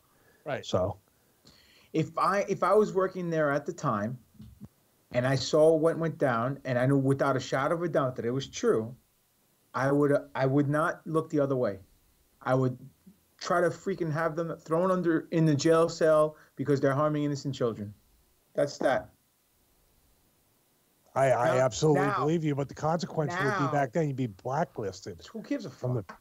I'm a parent first, dude. I can't live with myself knowing that In children. the 90s, you weren't. No, you're right. Not in the 90s, I wasn't. But so 90s Papadon. Okay, 90s Papadon would be Same exact You're thing. like, hand that kid over here. Get your treat, sir. Here you go. Not at all, dude.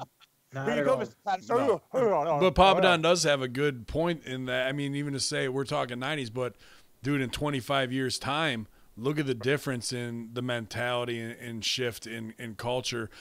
2018 us to be like, I'll fucking, throw these guys under the bus in a heartbeat.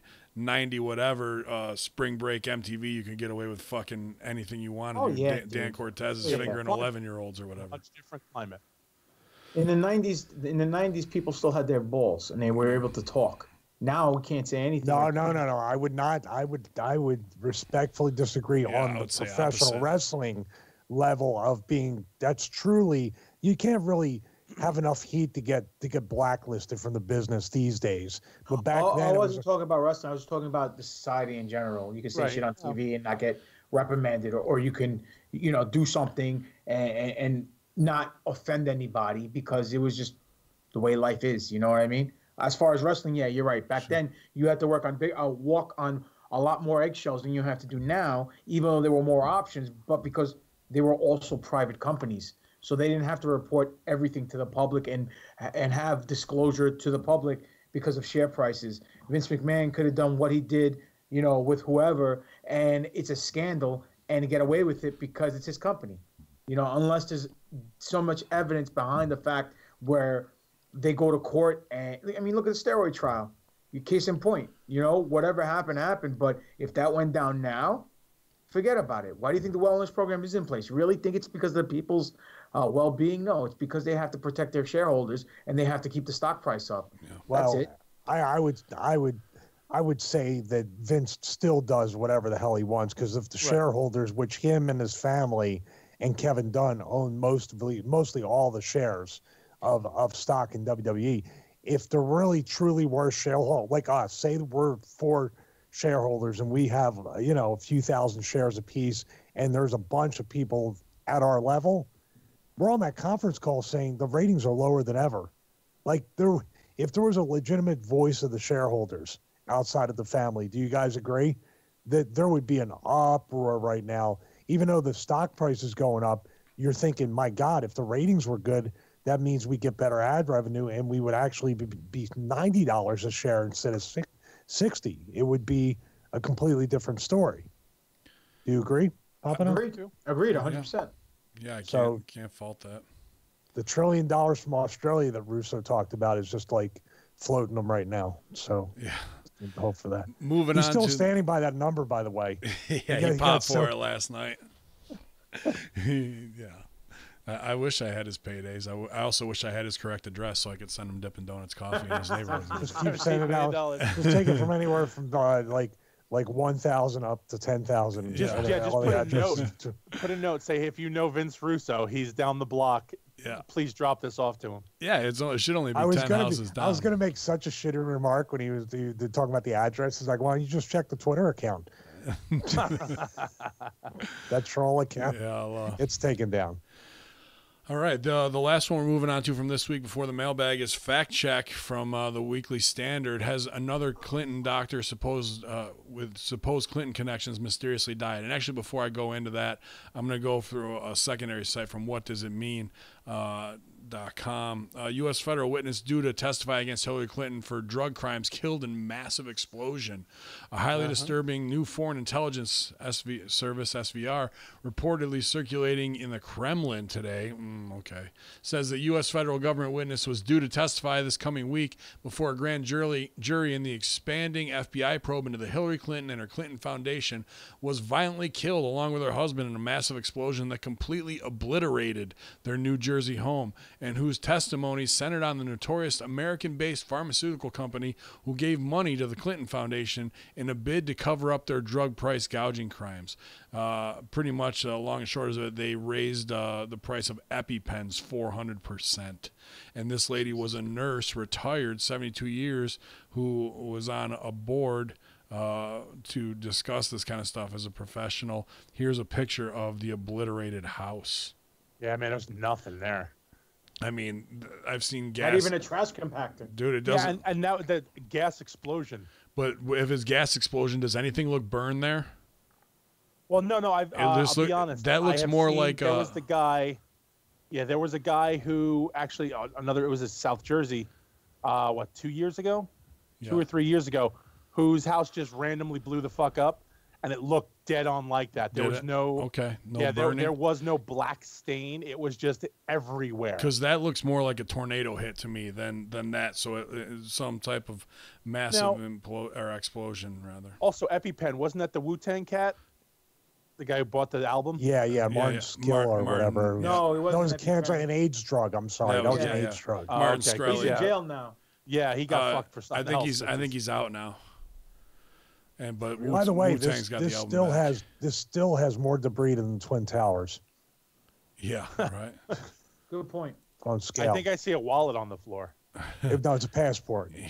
Survived. Here is the lady in between all of us right here, a 72-year-old woman. Her and her husband both retired, but I think they were going to use her as like specific about EpiPen and that kind of shit. Can you do it? Can you do this read for her in your Bill Clinton voice? Yeah. let me go to the other one real quick. Look at this sweet thing here. No, it's a cruel conspiracy that shamelessly and repeatedly uses the death of an actual person. 2 reports surfaced on Facebook claiming that the doctor who exposed the Clinton Foundation corruption had died under mysterious circumstances. The blog post published Friday on the Republican Information and Miami Post is republishing of the 2017 conspiracy theory. Debunked by multiple outlets, it maintains that Dr. Dean Lorich had revealed corruption by the Clintons in Haiti and ultimately paid with his life to expose this evil. Did you like that one, Sal? I did, man. All right, cool. That's all I'm here for, really, is to make you happy at this point. You forgot to bite the lip and thumbs up. Yeah. Thank you very much. It's a conspiracy against me. Dr. Dean Lorich was one of America's leading orthopedic surgeons, a true humanitarian. He was one of a growing number of whistleblowers exposing Clinton corruption, and like so many others, he met a premature and brutal end. He was also one of the growing number of whistleblowers exposing Clinton corruption, and like so many others, they did the same paragraphs. Way to go. Way to end it, guys. Sure they did. He did. I'll screenshot that too. Bing, bing, bing, bing, bing. He very publicly known as the Clinton Foundation for shady dealings after the devastating 2010 earthquake in Haiti. Lorich himself was a part of the U.S. relief campaign sent to Haiti and later said he was disgusted by the black performance being run there by the Clintons. I don't think that has anything to do with the race. I think he's talking black ops. The doctor took his concerns directly to Hillary Clinton, but was unsatisfied with the reply, so he went public to CNN. Well, what's the truth? Lorich was involved with the U.S. aid to Haiti after a devastating earthquake in 2010, co-wrote a scathing criticism of the U.S.'s inadequate and fumbled, as he saw it, effort of support. He was not, however, involved with the Clinton Foundation Haiti activity and does not mention the foundation in the CNN opinion piece. The doctor did voice his complaints in an email thread that was eventually sent to Hillary Clinton via her chief of staff, Cheryl Mills, as Snopes has documented from emails published. How do you guys think he committed suicide? Take a guess. How did he? Yeah. 4 gunshots. He in the house that got blown up? No, that was the other 2 people from this week. This is the doctor from down Florida way. Shot himself twice behind the head. Stabbed himself in the chest. By falling on a sharpened samurai sword. Just come on, man. Just come on, dude. It's These just some bad motherfuckers, man. I'm glad they're dead because there's nothing that can stop them. Like if you can stand there with a knife and say, and this is it for me. You watch Con Air and it said that's how I'm gonna go at the end. Yeah, and just commit seppuku to, real quick. Like not work the first time. Be like, no, fuck it, I got to do this now.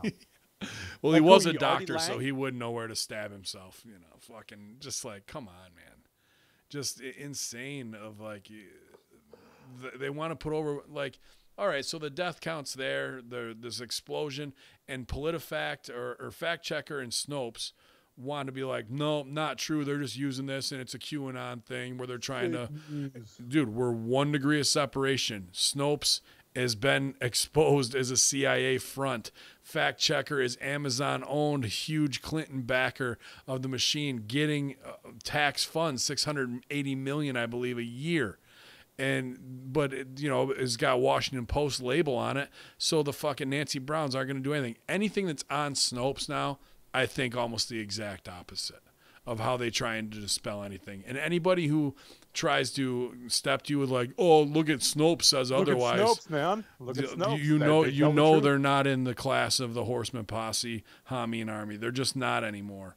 And you can't. And the scariest thing is, while we're trying to look up information, Clinton camp has run Google with either AdWords to push up the Snopes or Fact Checker. Those are the top 4 or 5 links that come up when you try and look at any of this. All the way to page 3, things are expunged. And then you get, sidebar stories that don't even make any sense. And they're doing it even on like Start Page and things like that, where Snopes never used to be the first thing that would come up. And now it's the top 3 links. So that alone, just like them flying on the airplane, that's more fuckery, and something that sticks out to me is like, look what they're trying to do. Go ahead. One of my buddies, his dad works for web search engines. That's his job, is to populate web engines with your company is the highest response. You pay him to make your company go higher. SEO, search engine optimization. Right. Okay. So back when the election started, it was already exposed that Hillary and her whole crew, I'm not going to say it wasn't even Hillary, it was her crew, who they were doing this at Google. They were putting everything. You couldn't look up Hillary indictment, Hillary anything Hillary had to do with Hillary's salary, Hillary's fashion. Fashion. Right. It was everything that was so nice and happy. And those were the top scores, the top things from Google, top things from Bing. Those were the things that were just taken up. Bing, bing, bing, bing, bing, bing, bing, bing, bing. My favorite search engine. What's that? You just repeatedly hit the button. Gimbal.com? I don't know. Gimbal.com, bing, bing, bing, bing, bing, bing, bing. So all of these places, like, it's been told, like, nobody, it's not illegal to do it. Like, and that's the thing. It's no big secret. But nobody believes you. If you say that, if you go, she bought Google, you people, conspiracy theories. Yeah. No, it's not a lie. It's not a conspiracy. This is how AdWords, Google AdWords works when you spend $100 million to juice the system that way. But people just would rather go, oh, you're being conspiracy theorists. You're goddamn right I am. Sure. Like, I don't get it. Like, again, this isn't a secret. This isn't a black ops. This isn't something that they're trying to hide. You can look this up. Like, it's normal. This is no different than a Facebook or Instagram ad. This is all it is. Right. Yeah. Dude, and she's running again. I can't get over that. She's limping again. I hope it kills her. Yeah. Her and Oprah. Oprah said she wouldn't. She said it would kill her. And I hope it does the same to Hillary, too. The biggest question of the night. Is that because the room service, like the Ronda Rousey room service problem? Just couldn't hang. Because that could kill Oprah. Wait, is that like the Rusev room service problem where they steal your shit? No, that's Rusev had that. Well, that's when they did the Dollar General commercials. He had to restock. Yeah, that's right. He didn't have the money anymore. The big question of the night really is, what is better, my Clinton or my Reagan? Let's hear the Reagan. I've done Reagan plenty of times. Not on this show. Yeah, whoa. Maybe you do it on the other show. You don't do it here, kid, because I don't think I've ever heard your Reagan.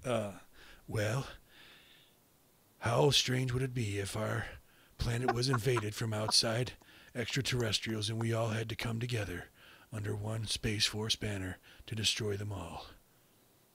Very good. That's pretty good, man. That was the Clinton has that little creepy, like, I'm gonna fuck you overtone. Yeah, he does have that. I'm reaching down your pants as we speak, and you're not stopping. Yeah. Like, just pay attention to my voice, nothing else, just for the next 5-10 minutes. Well, pay attention to the sound of my voice. I'd be very happy to meet your daughter. There it is. All right. I got some popsicles in the basement. My Obama's shitty, and I haven't worked on Trump. And I don't do any of the Bush family because I hate Dana Carvey impersonations. I actually watched his comedians in cars getting coffee, and it pissed me Yeah, off. He's yeah, still he was doing the just awful. same fucking bits from all he's 1992. got, dude. I Come cannot stand Dana Carvey. Shoot on that.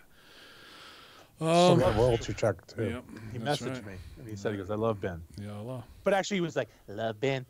Yeah, all right, getting over to I don't know how Thing. much. I just one last Go thing. ahead. I don't know if he loves him as much as Andy Dick loves Ben. oh, Oh, Jesus Christ. wait, do you have an Andy Dick rape story? My brother does too. Who's Andy What? Dick? Yeah, dude. I mean, Andy this one's Dick. for Why the do I know that book. name? Who is he? A comedian? No, exactly, dude. Who is Yeah, he? he's- no. He was on the Ben Stiller show when that was there. Did and then the he Pauly some- Shore movie where they Oh get yeah, is he deployed the to one with the war? glasses that looks like the chick Yeah. who did Yeah, yeah. the Kathy Griffin? He looks like Yes. her. Yes.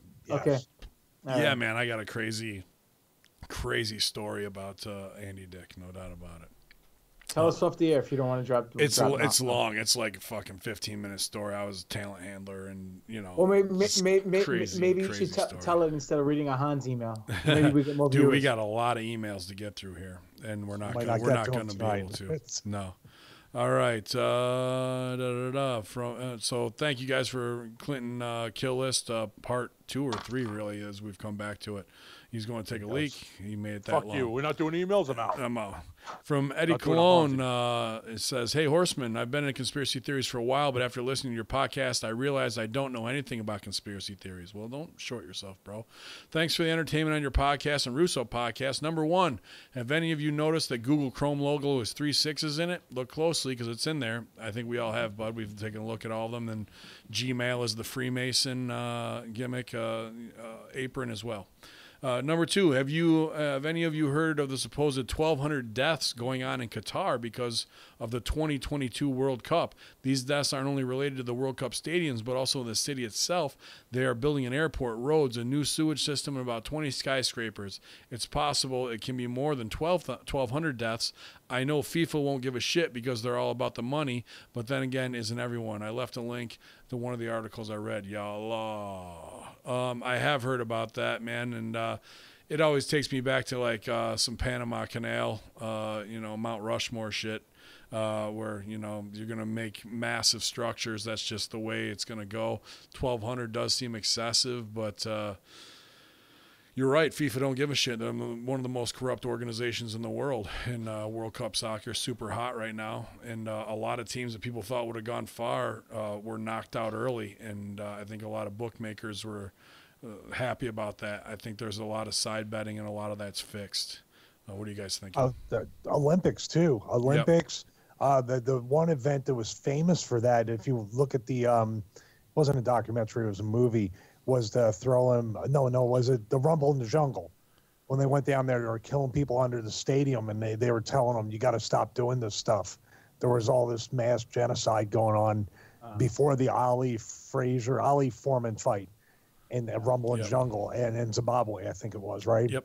So, the Olympics, dude, that's a ruthless organization, and they still have the blood doping. They still have steroids and HGH and drugs and all this stuff. They just had to throw a few, sheep to the wolves here and there, but it's still going on. It's dirty, man. It's no different than wrestling. No, I thought you were talking about that movie, Eddie the Eagle. I never heard of that. That had a lot of killing in it too. It's about that special kid who went into the Olympics. quick update. Rumble in the Jungle There's was in actually a Zaire. movie where there's a lot of murder. No, it's a very friendly movie. Oh shit! I was gonna say. Gamergate keeping us true. Rumble in Jungle was in Zaire. It was the other Z country. We tried. I said the Clintons killed people in Alabama too, so I'm turning to the Russo. Yeah, what are you gonna do? It's Arkansas. It's okay. this Body one- counts what? 14, 15 million? Yeah, could be. If you include war profiteering from Iraq.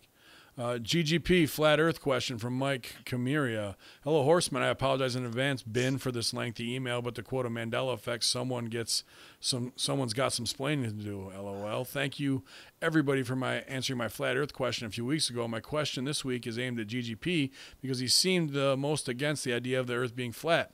I know you'd tend to say, GGP, that if 1% of something doesn't make sense, then none of it does.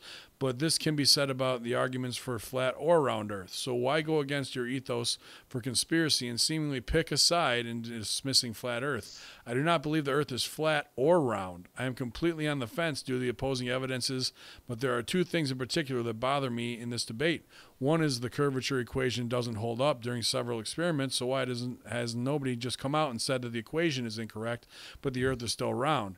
After all, math isn't subjective. My second is Neil deGrasse Tyson, an apparent expert in the field of mocking people who question NASA and the shape of the Earth, yet claims the Earth is pear-shaped despite all NASA's images showing the perfect sphere. NASA seemingly could disprove flat Earth at any point, yet prefer to just ignore the questions asked.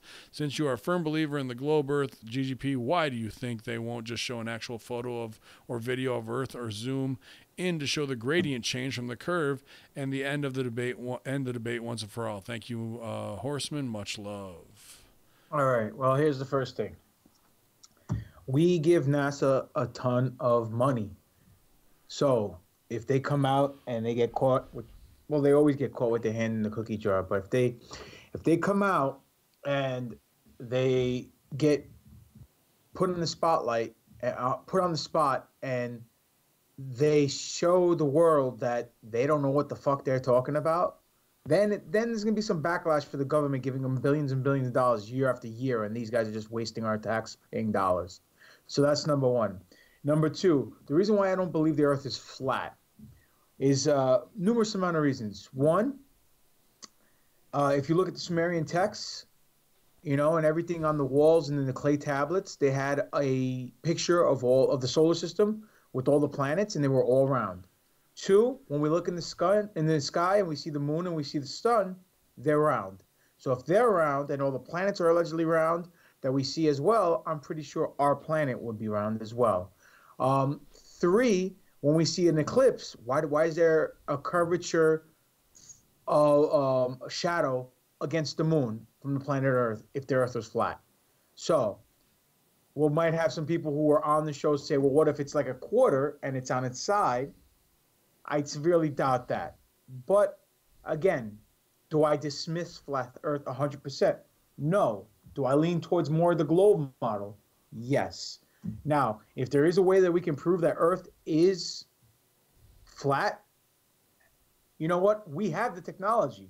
The reason why we don't show what really goes on, maybe because it might open Pandora's box and all these other situations like secret space forces and alien ships around the world, around the planet, or in our atmosphere, you know, just hanging out there. Or even more continents beyond the ice wall. Yeah, I mean, well, if there is an ice wall, you know, or even more continents in general. Yeah. You know, I mean, put it this way: we all know that the maps that are basically standard maps for everybody that people learn are incorrect. Okay, certain continents are smaller than they actually are. Others are larger than they're supposed to be. Degrees are off as well. So nothing's accurate 100%. Now, with Mandela effect kicking in, who knows? Maybe things did change. I mean, allegedly we changed where we are in our universe. You know, now we're not, I think we're on the outer rim now as opposed to being within the Milky Way. So, or is it the other way around? I don't remember. We were on the edge and now we're closer to the center somehow. Okay, so you know, maybe we were on a globe Earth and maybe now we're on a flat Earth. Who knows? Do we have ways of proving it? I think we're very technologically advanced to where we could prove it, but do they want to prove it? Why don't they want to prove it? Why do just the fact that they, from his NASA questions of why won't they show us? Your work is instantly stooged off. That you're lying. I agree. And everything's fucked. Well, yeah. I mean, we know the pictures that NASA shows are a work because in the course of 5 to 10 years they change as far as the size of the continents and whatever the case may be. And then we also know that some of the imagery from outer space is a work because when we look at it, there's no space debris from all the satellites and everything that's supposed to be around the Earth. There's supposed to be 500,000 pieces of hardware up there floating around the Earth, space junk that needs cleaning up, but we can't clean it up. But yet when we look from the space station, or if we take a picture of the Earth from another point of the universe, point is we never see any of that surrounding the Earth's atmosphere. So who knows? There's also the ISS that it seems like more videos are coming out stooging off that green screen and all the anomalies. And, you know, I would hope that they're hiding a bigger project, the secret space program, or there's something going on in space where there's ships right there that they can't show from the space station, you know, and that's why they fake that stuff. If they did the other thing, if we don't have the technology and we don't have the means to go out of lower Earth orbit, my God, it's like but I still don't believe, just like the JFK, the Clintons, and all that stuff. If they had told everybody tomorrow, like, yeah, it's kind of like we'll give you half of it. We declassified it. We really didn't go to the moon, but now we're going to go for real. Yeah. We just had to protect everybody and beat the Russians. Oh, okay, I understand.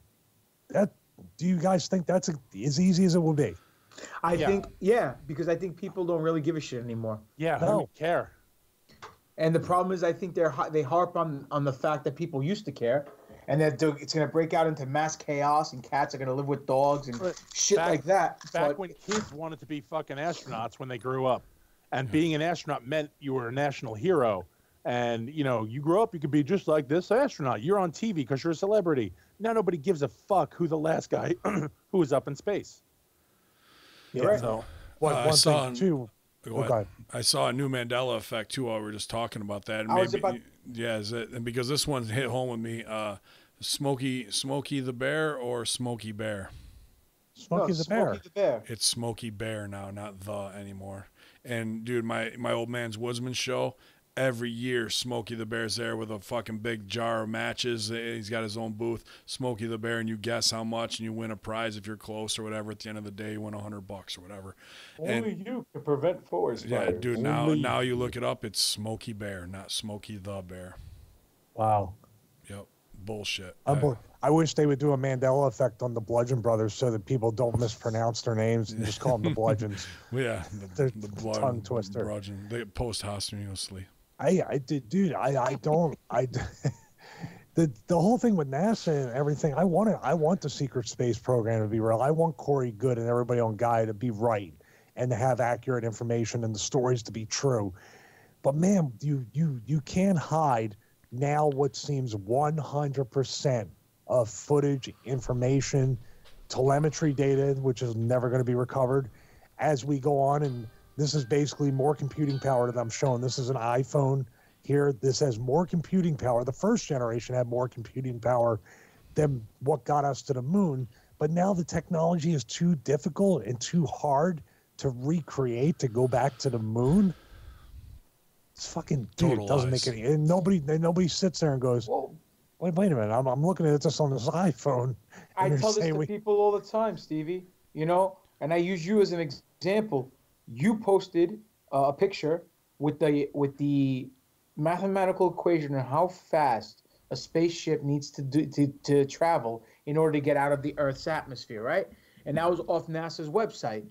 Yet the Apollo 11 shuttle never reached that space speed at all. So if that's the case, then how the hell did it go to the moon? And then on top of that, because they didn't know about the Van Allen radiation belts, and if they didn't know, it was easier to go through them. Oh yeah, right. Remember that? He goes, "Well, we didn't know they existed." We just punched it. Yeah, punch it. You punched it, even though they theoretically couldn't even get to the speed you're talking about. And then on top of that, you know, NASA always sticks their freaking foot in their mouth because, like Ben stated, when they sent out that the Orbiter satellite? Was it called Orbiter or Jupiter or whatever the hell it was called? Like during the Obama administration, they just, and he has nothing to do with it. Just the time frame that it happened. Everyone in NASA and even Obama himself said that this is the first time we're going out of lower Earth orbit. And if you look at the map or you look at the logistics, lower Earth orbit is like the first 30,000 miles off the Earth's crust. And they say the moon is 235 or 239,000 miles. So if that's the case, and this is the first time we're able to get out of lower Earth orbit, based on what NASA tells us, then we never went to the moon. Because last time I checked, 30,000 is a lot less than 235,000. Just saying. You would be right on that. From James Schwartz, Horsemen. I'm not sure if you're familiar with the YouTube channel. Schwartz be with you. Apex TV, but they have several videos of time travelers and supposed proof of time travel existing. I find most of these rather comical and outright fake. The biggest problem with time travel in general is that every time someone gets called out on an event not coming true, they paraphrase some version of the Doc Brown parallel universe theory. So my question for you, what's one way we can prove that time travel exists if we are encountering with someone claiming to have that ability? For me, it'd be difficult to prove. If I were to take the Doc Brown theory to another level, I think every time one crosses the threshold of time, they're actually creating a new parallel universe. Thanks for all the hard work, and I enjoy each of your characters that you bring to the show. James. Well, appreciate you, James, for listening. I like the John Teeter story. We did an episode on it. It seems plausible. He wasn't anybody trying to do a ton of shit. He came from 2036, and when people wanted to, all these questions, he just kind of likened it to, well, in the Air Force, you don't ask a pilot to build a jet. Einstock. They can pilot it. They can, do whatever they need to maneuver it, but they're not going to be able to build you one from the ground up. So he would kind of liken it to CERN, where it would create many black holes around whatever he was in. Apparently this Corvette that a doctor from the future had given him so he could go back, sell it, and have the money to do what he needed to do to reset the clock for year 2000 using the IBM computers. But what is it from the future? I've seen a lot of those videos you're talking about, and what pisses me off kind of is like people like, I went to 2336 or 2704, and I'm like, well, what the fuck would you come back here for then? Dude, if I'm going to 2704, Apex TV was interviewed. Yeah. He went way far in the future. Yeah, I think. I'm not coming back, Briz. Like, oh boy, that Trump fucking era with all the SJWs. That's where I wanted to fucking live my life, dude. Fuck the only way noise. I would come back is if I got there and it was a complete nuclear wasteland. Yeah. But they're talking about it's like, the hospitals, everything's wireless, and it's Star Trek. Yeah. Basically, it's so much. Yeah, I'd be like, dude, fuck coming back here. Yep. I mean, I'll figure out a way to get my wife and my cats. Better add that shit on. Dogs are on their own. Yeah. But they'll be fine. We just leave a little extra food for them. You. No, but that stuff, I'd like it to be true, but it just doesn't. It doesn't hold water. I agree with your statement on there. I would bring the dogs, okay? All right, good. Yeah. Okay, good. Fair enough. Hey. Well, two things.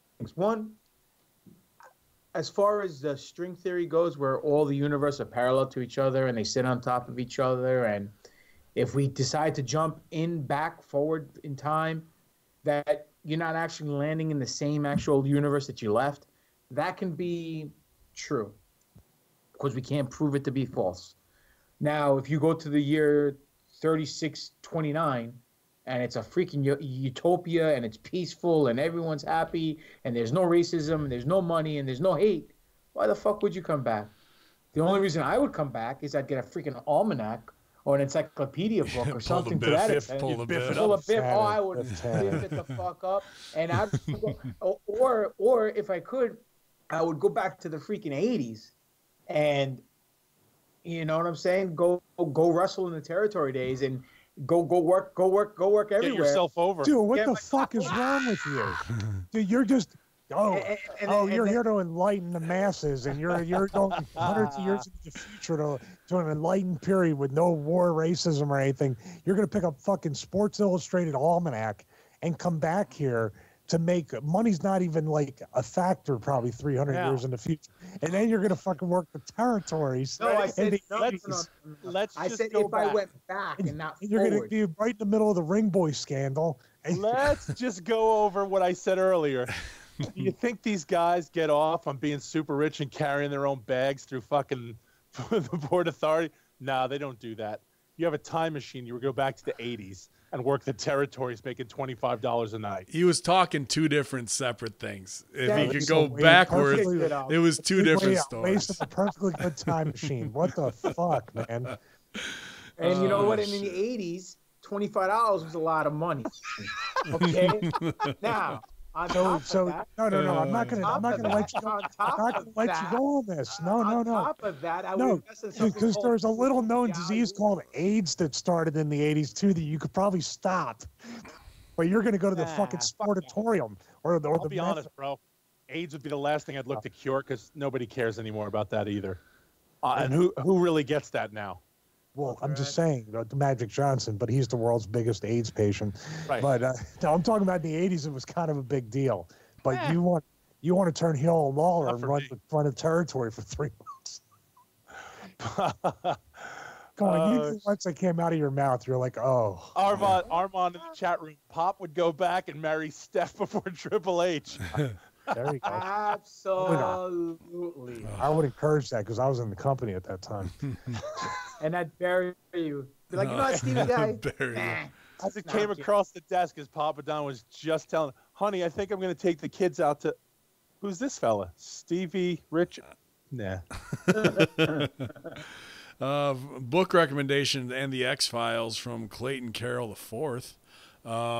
First, I've got a book recommendation for the Conspiracy Horsemen for whoever likes to read fiction about UFOs and alien tech. I recently read The Second Ship by Richard Phillips. Brief synopsis: in 1948, an alien starship crash landed in New Mexico desert and brought with it the keys to mankind's future. Codenamed the Roe Project, the landing was shrouded in secrecy, and the only highest-ranking military personnel knew it existed until now. 3 teenagers stumble across the wreckage of the second ship outside of Los Alamos. With a single touch, the alien technology the government has spent untold resources trying to unlock is uploaded into the minds of these 3 teenagers. What intrigued me about this book was the writer, Richard Phillips, born in Roswell, New Mexico. Well, maybe we'll see him soon. Graduated from the United States Military Academy at West Point in 1979, qualified as an Army Ranger, going on to serve as an officer in the U.S. Army, master's degree in physics from the Naval Postgraduate School, completing his thesis work in Los Alamos National Laboratory, worked 3 years in the Lawrence National Laboratory, and returned to the Army to complete his tour of duty. As I read this book, I wondered multiple times just how fiction, quotes, are these things this guy is writing about, and how much of these things did he actually see or even work on in his life? They are always saying, write what you know. Very good point. Second, are any of you guys fans of the X-Files? I'd love to hear a show about it. I've seen every episode later in life, excuse me. I was only 12 or so when it began, and life at 12 was all about Little League Baseball, not aliens and government cover-ups. I've heard the creator Chris Carter tried very hard to make sure every topic they covered, whether true or disproven, it had to be based on an actual event. This most recent season of The X-Files was fantastic, and they did an entire episode on the Mandela effect, and there is a great scene in another episode between Mulder and an older man who was based on a real man who worked with the astronauts in the 60s. And the older man talks about how it doesn't matter if the truth gets out there anymore because of the overload of information. The public can read or hear about something true, and we can fight over it, but whether it's true or not doesn't matter because no one can even ever truly prove it one way or the other, which of course F's with the Mulder's mind because he believes the truth is out there. Keep up the great work, C4. See, that the episode where he's talking about, they literally cover almost everything we talk about, but it's from a fanboy, an insane fanboy's point of view, where he's the super agent and Mulder goes to him for information, and they kind of cover almost everything we've covered as a goof. It's a little bit tongue-in-cheek, that episode. But it literally does cover everything we do. I feel like I need to dive into even years past because I might have watched maybe a dozen episodes. The new ones will actually put you, they'll put you into the setting. You'll get it, and then you can go back. But check out the new seasons first. Well done. They're very well done. I remember when my grandmother was alive, she thought the X-Files was a pornographic show that was going to get on TV. She was excited. Well, some of the Gillian Anderson. You're not watching that X-Files in my house.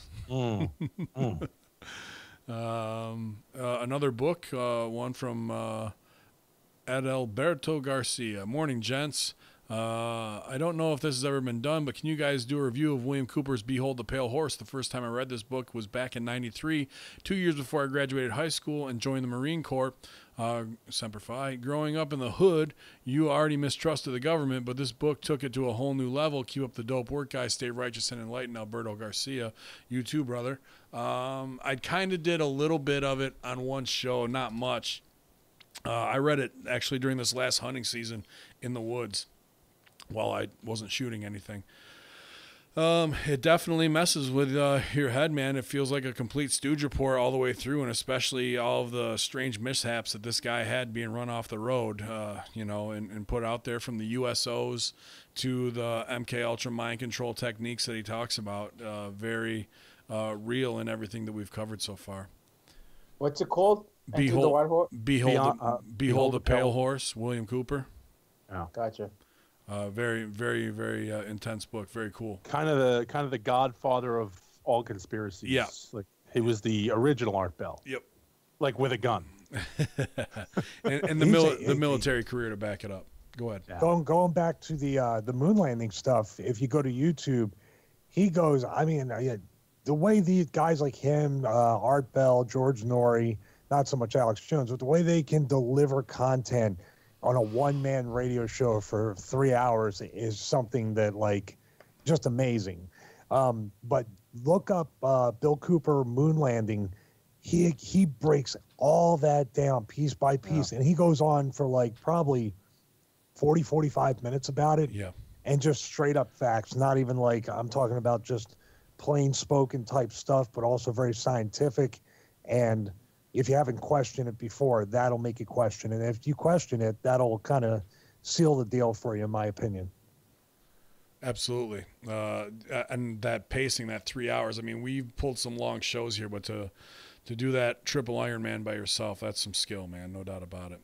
I got it all night. You can actually get the PDF online for free, too. Awesome. The book. So I have it right here. Baron Lecter, shout out to you, Baron. Sir Ben of House of Hameen and his three jolly fellas. As the title of my email states, here's the title, is CERN alters reality twice in 1 week, chronicled on Russo's brand. As the title of my email states, we all witnessed CERN shifting reality twice in 1 week, and the results were documented on Russo's brand. It all started last week during the Chicken Necks when Vince Russo and Goldilocks were talking about respecting the office of the presidency. I forget the exact context of it, but Vince started listing presidents from the likes of Bush, Washington, Kennedy, and Benjamin Franklin. I thought nothing of this because I figured it was just Russo being Russo.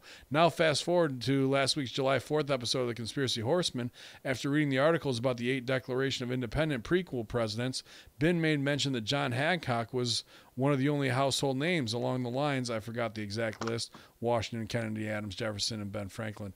Too much coincidence? The Horseman podcast dropped around Independence Day, and I was listening to it on July 8th, 4 days later. I actually went to my computer and looked at the list of past presidents to make sure there wasn't a Mandela effect in effect, and Franklin wasn't listed. I chalked this up to CERN screwing things up on Monday and correcting things a few days later. Berlin Fidel, Baron von Lecter, at Baron von Lecter. There's one thing that's out here. Franklin wasn't mentioned as a president, even if it was pre-Declaration or Constitution during the Articles of Confederation years. So, I mean, as a founding father, yeah, definitely known. More stooge report of him being a psychopath, sex addict. Sexaholic. Yeah, sexaholic. But I don't think we can chalk that one up to CERN. It's just timing. I wanted to do little American history lesson around that time, and I usually push back my freshman students' wigs with that one. With who was the first president? George Washington, and 2 of them will actually say Abraham Lincoln out of about like 15 kids. I'm like, Jesus. I go, nope, there was actually 8 presidents before Washington. No, there wasn't. 17. Well, the 8 comes up quick. And I say, look it up on your phone. And then they look it up, and then they're indoctrinated, and I'm a cult leader after that. So it works good. Anything to add on that, CERN Daddy? Okay, CERN did this, CERN did that all weekend. Mandela effect from CERN and all this horrible shit. Hey, yo, CERN does this, and CERN does that. Does that Because CERN ain't whack. with a wiffle ball bat. So it's honestly, it's just honest. It's you got nothing to back it up. It's just CERN did it. I can't remember, so CERN did it. No, dude, stop. Nah, he's just playing, I think, man. You know what? I don't like people playing. How about that? I don't like people playing. And I think Russo does believe that Franklin was a president. Go ahead, Pop. He should have been the president, for fuck's sakes. How about that? I think CERN has taken into effect now because we got Babyface Amin and Heel Sal for the first time. Holy shit. Switched. From Clayton Carroll the fourth again. Hey, Conspiracy Horseman, I think this is my third or fourth email to you guys in the past few days. Sorry for hogging the gender neutral message bag, but I keep thinking of things I want to ask or pass along. I'm binging your shows. Buy a t-shirt, kid. It lasts longer. That's right. I'm binging your shows and they're great. I put together my daily fantasy baseball lineup, throw the games up on TV airing in my area, and pop in an earbud and listen to Conspiracy Horseman. Y'all. After listening to the shows concerning giants and hearing about the various conspiracies surrounding dinosaurs, I was reminded that I remember learning about the effects on living things when it comes to oxygen levels. A show I was watching showed a lab where they have cockroaches breeding in different oxygen levels. I believe, if I'm remembering correctly, the baseline of our current level is 19 to 21%, and the roach was normal size when the next step up was 30%, which they said was what they believed the level was during the dinosaurs, and that roach was almost twice the size. It was something really cool to see and something I believe may help those who immediately dismiss giant humans or animals just based on the fact that they have a hard time contemplating the sheer size. Keep up the great work. C4. Very interesting concept. You might also want to, in your binging, go back and listen to our Saturnalia episode. Also, the Infinite Fringe Saturnalia episode, because you could absolutely be right. And if Saturn was our sun many millions of years ago and we weren't in the heliocentric model we are now, atmosphere was completely different. It was 24 hours of purple light. Go ahead. What are we at now? 18? 18%? It said 19 to 21, yeah. And like I know we can't go past 17. We'll die. 16 or was it 15 or 16? I can't remember which one. But it's like it's literally like one more.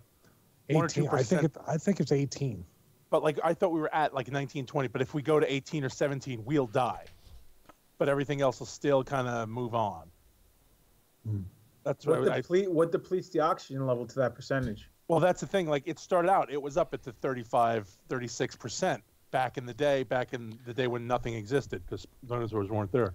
So back when that wasn't happening, the oxygen level was much higher. And now it's actually been due to carbon and all the other, Al Gore shit. We're down to 18. Who sent that? I didn't get to check it in the chat about the dinosaur footprint. Was that legit or was that a rib? I don't know. I didn't see dinosaur. I thought it was a giant footprint, not a giant dinosaur. No, it was a dinosaur footprint. I thought top 10, right? Somebody sent it in the chat. Hang on, I'm looking. It was this afternoon. It was Stevie, I think. Footprint of giant. Footprint of giant discovered. From, yeah. And I apologize. I didn't know if it was already sent because I wasn't there. That Stevie was mocking me for. Awesome. Stevie sent Ballad of Smokey the Bear, 1966, and people were actually putting that as the excuse. But bro, I remember the dude was there ever since I was a little kid. It's Smokey the Bear. I know it for sure. On everything they had is the official Smokey the Bear for sure. Oh, they got something against keeping those Bears gimmick intact. Something. Berenstein Bears, which is Berenstein now. Yep. Doesn't make any sense. A lot of heat on the Bears. The Bears. Let's see here. Only a couple left. Chad Calder. Hello, Horseman. First off, sorry, Stevie. I've not ordered the Stevie Richards Fitness yet. I blew out both of my elbows at the same time. But once I get the okay from my docs, I'm in. But can you recommend good bands I can get in Canada? Blew out both of your elbows, motherfucker. You can go on Amazon, man. You'll be able to get all the bands for the program. Not a problem. What is it? Force? Wait. Why wouldn't you get Stevie's bands if you can get bands at all? Yeah, that's what I'm saying with Stevie. Well, the same brand, Dynapro Direct. You buy that that particular brand, it has a lifetime warranty on it. So, and I am talking to them about actually getting branded ones with the SRF, not the SRFF logo popping on, but only one F. Can only put 3 letters. I can't afford the 4th. Budget's tight. So there you go. Yeah, but yeah, get well soon. I'm blowing out both. What are you, New Japan wrestler? Same. Wow, blowing both your elbows out. I'm not making fun of you, but God, that's No, he's brutal, kinda- man. That sounds bad. Do you Anthem. think he's walking around in the gimmicks like this? It's like weekend. He's like weekend at Bernie's walking around. It's all over. Good rib. Yeah, we're kind of making fun of you. And- Sorry. Anthem protest. You're Get right well, up. buddy. Get well. You're right up there with Sasquatch now. Elbows. Take it easy. Elbows. Anthem protest. Those who protest the anthem and say that they're not protesting the military are either not woke or just ignorant. As I learned from the Horsemen, I'm Canadian, so different world for this. The anthem is completely sponsored by the military, so protesting the anthem, despite intentions, is a protest of the military. Protesting police brutality by protesting the anthem is like protesting Starbucks, but picketing McDonald's, then getting mad at McDonald's for not getting the message. Sorry, this one does piss me off because I endorse skepticisms. I hate ignorance. Well, you probably wouldn't like it when I interrupt the national anthem at Dynasty shows with my theme music. Trump. Now we really get into open-minded skepticism. I'm not fully sold on this, but I think he needs investigating. You guys are way too easy on Trump. Trump is not the same renegade outsider or some semi-competent Twitter fool. He is totally inside. From the 80s to 2008, Trump was a solid Democrat and a friend of the Clintons, parties, weddings, campaign support. His agenda was solidly liberal, using quotes because he solidly supported the Clinton agenda. He was part of their 1% elite community. That all changed in 2008 after he became the conservative darling he is today. So we ask, what changed? Hillary lost to Obama. You notice with his rhetoric, he was never attacking Clinton. Even when she was Secretary of State, he was attacking Obama. Liberal left was calling it racism, but the answer is simple. He was attacking the man who beat his friend and ally, Clinton, because Obama was the face of liberalism. The sheep on the right rallied to him. Well, let me put this by you there, here elbows, is that, we were all kind of pretty liberal ourselves. We have a lot of liberal views, but the liberal side of things, the left, have gone into complete fucking space cadet level. They ruined their own party. They've ruined their supporters, and all they have is extremists left on there, or people who will follow so blindly because they were a part of it so long. It's not that we put over this other guy and we know that he was in cahoots, but even he said when he flipped to Republican, that's how he'd do it, because he had to win, even though he has plenty of New York liberal thoughts and views going through his mind that way. So don't choose left and right paradigms, because you're only going to put yourself in a bad spot at that time, man. I think we always put over that this is all work and it doesn't matter who wins, and it's not a left or right or a party thing. And you call them Twitter thumbs. You never even call him Trump. You make fun of him for being a fucking goof. Yeah. And he worked WrestleMania, bro. So we know he's on the fucking inside. He does what we do. He promoted how many WrestleManias. See, but I think that's telling of the whole situation, that people automatically say, "Oh, you're easy on Trump because you're not reporting that Trump's, murdering kids, and you're not reporting that Trump aides are doing this." Well, no, we're not, because Trump aides aren't being caught for this. Trump aides are being caught for other shit. Yeah. Other shit that send us that shit, we'll bury them too. We got no fucking problem with that. But again, you can turn on the TV or Facebook or anywhere and hear them burying Trump. That's the hell do because- I care? Yeah, but that's the thing. Like, what do we care about it? It's not. This isn't talking about what we're talking about. Is Trump a Superman that we're all like? No, we're not. Nobody's like Trump.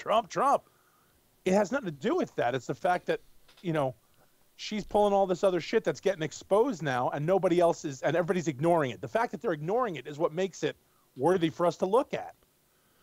Let me continue, because he's got more. Hold on. Let me okay, go ahead, right bro. back Go ahead.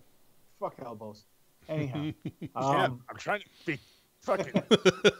God damn it, you son of a bitch! I need your help.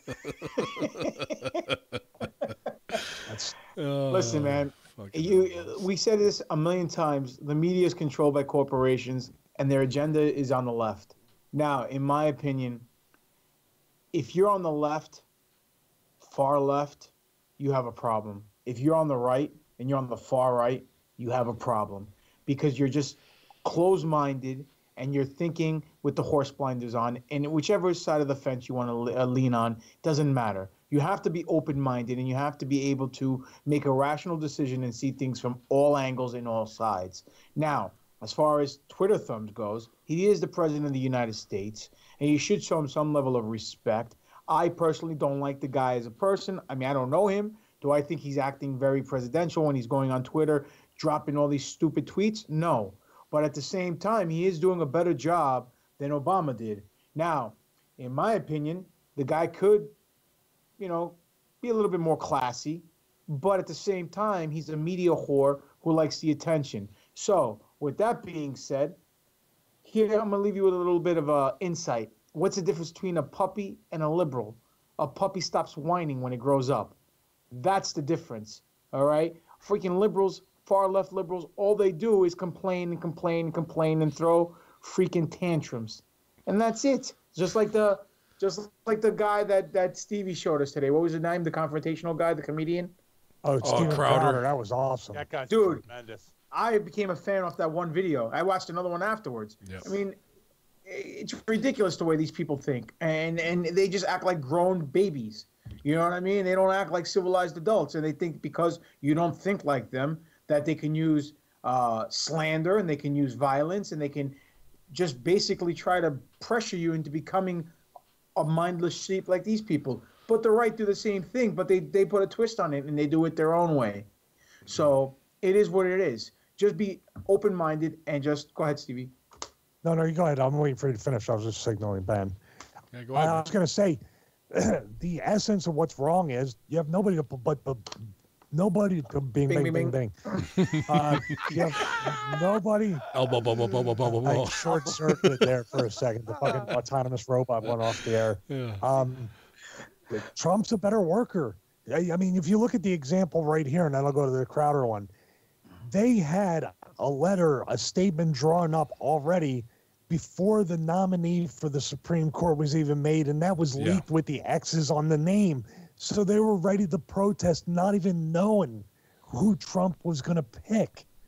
And the Steven Crowder one, dude, if you ever watched the Jay and Silent Bob Strikes Back movie, Love it. Straight out of the end of the movie. That's something any person like we would do that. Like, oh, you want to talk shit like that? You want to say you want to slash my tires? As he said, he was encouraging people on Facebook. This guy works in a juice shop or a coffee shop or whatever, encouraging everybody to slash the tires of Steven Crowder when they come to town or doing something to that effect. He puts it on a huge poster board, walks into the place with the cameras, and and it's a kid's picture up there. It looks just like him. Like he just basically took the picture that day. And he goes, is this you? And first he just kept denying it. And then he starts saying like I'm not taking it down. I'm not going to take it down. Yeah, I'm not going to take it down. And then they call the cops on Crowder. And when the cops get there, when he shows them, they're like, oh, well, we got to investigate this. Like they called the cops on themselves, not even realizing, because they're all about feelings and safe spaces and all this stuff. And I'm not saying that's a liberal or a left-leaning. That's what the labels are. But it's essentially really the pussification and also combined with the inflated sense of self-importance online that you don't think someone's going to ever call you on your bullshit. That's why that's like my favorite video this year so far. You see another one where he goes to the DNC, like a Democratic convention, Yep. and he sees the girl who says to bomb his car, and then all of a sudden they start chanting things like a bunch of kids throwing a tantrum, and that had nothing to do with the subject matter at hand. It was ridiculous. Well, I mean, this is off the topic of him, but here's the difference of left and right. And this was the guy who was going to face, down Antifa or whatever these paid protesters are. I mean, whoever these, little juice bar pussies who couldn't lift a 10-pound dumbbell or even pull the light of Stevie Richards' fitness band. Fitness band. No offense, Envy. Ban.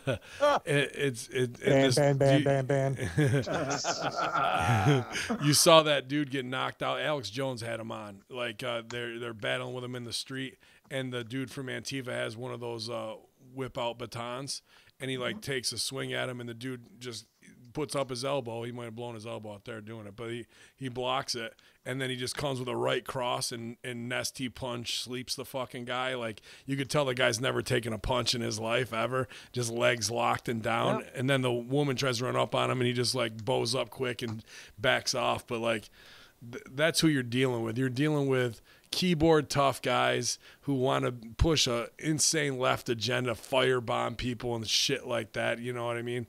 And then when they're confronted, they run like little fucking scared mice. Well, put it this way, man. Now it's the cool thing to bash Trump. All these celebrities are doing it, and all the media is doing it, so everyone's hopping on the bandwagon. Yeah. That, you know, and to be honest with you, let's look at facts. He becomes president. What does he do? He brings North and South Korea together. Whether it was staged and it's a work, doesn't matter. Bottom line is, he brought them together. There's going to be peace. He wants to work with Russia. Why? Why fight them? Why have another Cold War or World War? People are mad because he's trying to buddy up with Putin. You know what? I think he should buddy up with Putin, and maybe there'll be peace for a change. You know, there's nothing wrong with that. And then on top of that, he says, you know what? You want to tax my goods? You want to tax us for bringing your goods into this country, an X amount of percentage? Well, we're going to tax you right back because we're giving you protection and we're not charging you. You know, and now we're going to hit you. Now everyone's complaining about the tariff wars and this and that. Well, you know what, dude? What's good for the goose is good for the gander. It can't be. We can't be shelling out protection and paying people tariffs and this and that. But when they want to, when the shoe's on the other foot, we look the other way. Sure. No, because all those other dudes were getting kickbacks on that shit. That's why. Exactly, dude. It's just like the big pharma, dude. Just like big pharma and the doctors taking the Cancun trips, but they're prescribing all the opioids because they're getting the kickback. It's a big work. Everything is a work. Let me keep going because Elbows has got more heat to get in, and then we'll close out right here. Oh, my God.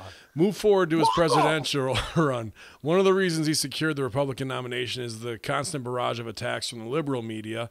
This worked for liberal media. Like, that's fucking need to be quoted. This worked for two reasons. The first is free publicity. He was on every channel all the time, either supporting him or attacking him, and it made him more sympathetic to the conservative right. If libs hated him so much, then he must be good for us. Now, if we assume he is still in bed with the Clintons and the power elite, why do this? Because it's free fucking press, and it's billions of dollars of free press. It gave him the highest ratings. You know you have your people on both sides of the ballot in November. That way you can ensure a mistake like Obama doesn't happen. Now, you ask, but the messages were so different, it makes no sense. Does it? If we assume that the part of the agenda is to undermine the U.S. Constitution, let's look at the message. Clinton, gun control, Second Amendment. Trump, fake news and Muslim ban, First Amendment. Different roads, same result. Clinton, in bed with Wall Street. Trump, clean the swamp, drain the swamp. Fills positions with Wall Street cronies. Trump is the misdirection spot. Try this. Look at the laws passed, revoked, executive orders passed with Trump. Then look up his Twitter feeds for those days. You will see a correlation. Every time something legislative happens, Trump tweets something provocative. The liberal media goes nuts over the tweet. Nothing is said about the laws. Well, that's fucking the problem of media sucking at their jobs. That's my byline on it. So there is so much more, but as a final point, how much bitching have you guys done about Podesta, Clinton, Weiner, and the like not being put to fire? If Trump was a conservative hero, he would have crucified them. Hell, made it a major point of his campaign, but he hasn't. Why? They are his boys too. Two sides, same coin. Even if the Russia probe driven by the Clinton side is a misdirection spot, you nail all the conservatives who are not on board but never actually get Trump, but you feed the liberal Nancy Browns the fuel they need to not look for truth. Think about it, Chad Ripley. Hey, man. Well, Ripley, yeah. go ahead. Believe it or not, asshole. Well, Elbows, I'll tell you this. I agree with that. I want him to put them all to fire. And the fact he was talking about stooging off the Bushes and Cheneys and Rumsfelds, and I want him to fucking bury them all. I'm not trying to, like I said, put this guy over as the end-all, be-all. But like we said, whether it's Cold War tactics on North Korea, tough talk on China, telling Canada to fuck off for a 45% tariff on things, you can't deny it. You can't. The most pedophiles busted in a year, in the last 30 years, in 1 year's time, stats are there, Briz. You can't deny it. So I get what you're saying, and I don't doubt that you don't get to be that position by not, kissing ass on both sides and being in the club behind the scenes. But sometimes you got to do that to get to the higher level workers so you can get in the NWO so you can hopefully take Hogan's spot one day. I want to weigh in on this and be done with it. Yeah. Because, like, honestly, people feel this way. They feel, again, I just had this conversation of, you don't come down on Trump. Dude, okay, here's the deal. And there's no pretty way to put this.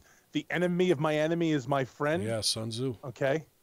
And if Trump's a dirty son of a bitch and somebody comes up and hands me real proof, not a fucking flake who shows up and then disappears and shows up and disappears and says, oh, he raped me 20 years ago, or he was with a guy who raped me 20 years ago, so it's him because I can make a payday on him. Okay, that's not proof to me. Right. But if you show up and somebody says, hey, this happened, I have proof of it, let's hang that motherfucker up too. But here's the deal. While he's in the position he's in, he starts fucking burying all these son of a bitches. Great, dude. Good for you. You're my president, and I will applaud him. Well, So, look, man, I didn't like Obama. I voted for him first time out because you know what? He cuts a good promo. He talked himself into the position. right. But when I saw that he didn't fucking do his job, you know what? I didn't vote for him the second time around. But at the same time, I didn't disrespect him like the way that the left is disrespecting Trump. Well, they now. couldn't. No, you can't. And there's so many. Why? Because again, he's half black. Big right? deal. And we turn no, but that is a big deal. That is what running the country, dude. That's what's running it. Stevie No, said I know. earlier, it's the I agree with pussification. you. But that to us, it doesn't matter. Like if we were all sitting around and somebody came to us and we say, "Who gives a fuck?" But that is what's running the country. So that is what's going to happen. I agree with you. So if I'm some not disagreeing with Asian lesbian American Indian girl shows up and wins next time, it's who can say shit against her? Nobody. You know what's funny? Now that you said the thing about the whole pedophile thing going down and all this stuff happening, right after Pizzagate happened, that's when the floodgates opened with all these pedophiles. So there has to be some merit to that story. Sure. Okay. So is Podesta and all of them involved? Could very well be. Do I believe they are? I believe they are. That's just my opinion. You're entitled to your own. Why? Because this is America, and that's what this country's based on: freedom, allegedly. Now, case in point. Now, Trump, what does he bring to the table? Does he bring two sides to the same coin? Yeah, because we said it earlier in this episode that he's not going to throw Hillary Clinton in jail. He's not, because they're all freaking workers. They're all boys. Right. When the curtains close, they're all rubbing elbows together. No offense, elbows. But point being is, it's a big work. They want us divided. They want this bipartisan division between white and black, left and right, blue and red, cats and dogs, because a house divided can't stand. We have the power as people coming together as a unit, and because the Constitution, the law of the land, is written for us, not for them, and they know that. The misdirection spot is the separation of the masses. That is the ultimate misdirection spot. If we were able to overcome that, we'd have everything that we want in this world. There would be no homelessness, there'd be no poverty, because everyone would look out for each other. But the fact is, we don't. Stevie, take it home, man, before we do plugs. These kinds of emails, excuse me, these kinds of emails are exactly what we got to get past as a country and as society, as humanity, where we don't have to pick a side. And it really is wrestling. You have to have a baby face and a heel, at least in people's minds. Somebody has to be hated for someone else to be loved. You can't have different ideas and both have valid points. They've polarized everybody. So I don't know. Like I said earlier, it's something short of a Roman Empire like collapse of society isn't going to do it. I think that's exactly what is going to hit the reset button for everybody out there. And we're not easy on Trump. We're not easy on anybody. As a matter of fact, we try to be easy on everybody until we find out more and more facts. But when the body count directly relates to 70, and it's sort of in that circle of friends and family and colleagues is 150 plus. Yeah, you got to call them out a little bit more. And you know what? there's probably going to be stuff that'll come out about Trump. I'm sure he's dealt with the mafia in New York City. Oh, yeah. He's in construction. It's every Goodfellas and Godfather movie you could probably think of. That, you know, I'm sure there's some movies based on stuff that's happened to Trump or he's been involved with. Yep. It's just a matter of time. I'll tell you what, there's a meme, just to close off the thought. The real sin, the real problem is not the person that's in the White House for 4 or 8 years, but they had a picture of the Capitol building and saying these people that are in this building for 30 to 40 years is the problem. The president has very little control over what really affects this country. Yeah, shadow government. You know, even if you want to go one layer over, or the deflection is the president, but look at the senators and the Congress and your representatives. Sure. These are the Maxine Waters and all these people. They're the real down and dirty crooks that are doing stuff, I think, to hurt each American citizen financially, morally, ethically, everything. They are destroying the country for their own personal gain. And they're all war profiteers too, Democrat or Republican. Yeah. That is actually the essential part of our economy. Is actually, if we don't go to war, we'll probably go broke. That's the problem right now. We need to. When we were the ones who were making all the bullets and the guns and the tanks and all that stuff, how else do you expect to make money? We don't make anything else in this country. But that's what I'm saying. I know. I'm just agreeing with you. I'm not. So you want me to be hard on Trump? Where the fuck are those jobs? I'm not talking about 500 in the whole country. Mm-hmm. Where's the infrastructure? Where's the rebuilding of the highways? Where's putting the veterans to work? By the way, the VA is still that have the same problems they have with Obama. Our veterans and the people that are coming back, losing limbs, losing parts of their body, losing their minds, are not coming back for the help that Trump promised them. I'm sure he's donating the salary, but he's already rich, to change the system. So there, I mean, it's even. The system is fucked, and that's why we do the show every week. Yeah, well, the problem is we're trying to be everyone's big brother. We're giving billions of dollars to Israel every year. And I'm just picking on Israel, just an example, okay? We give them billions of dollars, but we can't take care of our own. We can't clean up Flint, Michigan. We can't end the homeless people. We can't help homeless people. Well, Flint, Michigan's, I think we did that to them. So I'm not disagreeing with you. It could very well be a project or some kind of experiment, social experiment. But we can't clean it. We can't fix the problem now to look like get a shine and look like a good baby face, right? But we can send Israel $2 billion or $3 billion or billions of dollars every year. Dude, that's always been the case. No, it's not. Every other country, we've sent aid to them over and over and over. I agree. That's what I'm saying, though, bro. We need to worry about ourselves first and worry about them secondary after we get our shit together. Well, here's the fucked up part of it. It's a push of a button no matter what, whether you're doing it for us or them. We don't physically send over truckloads of money.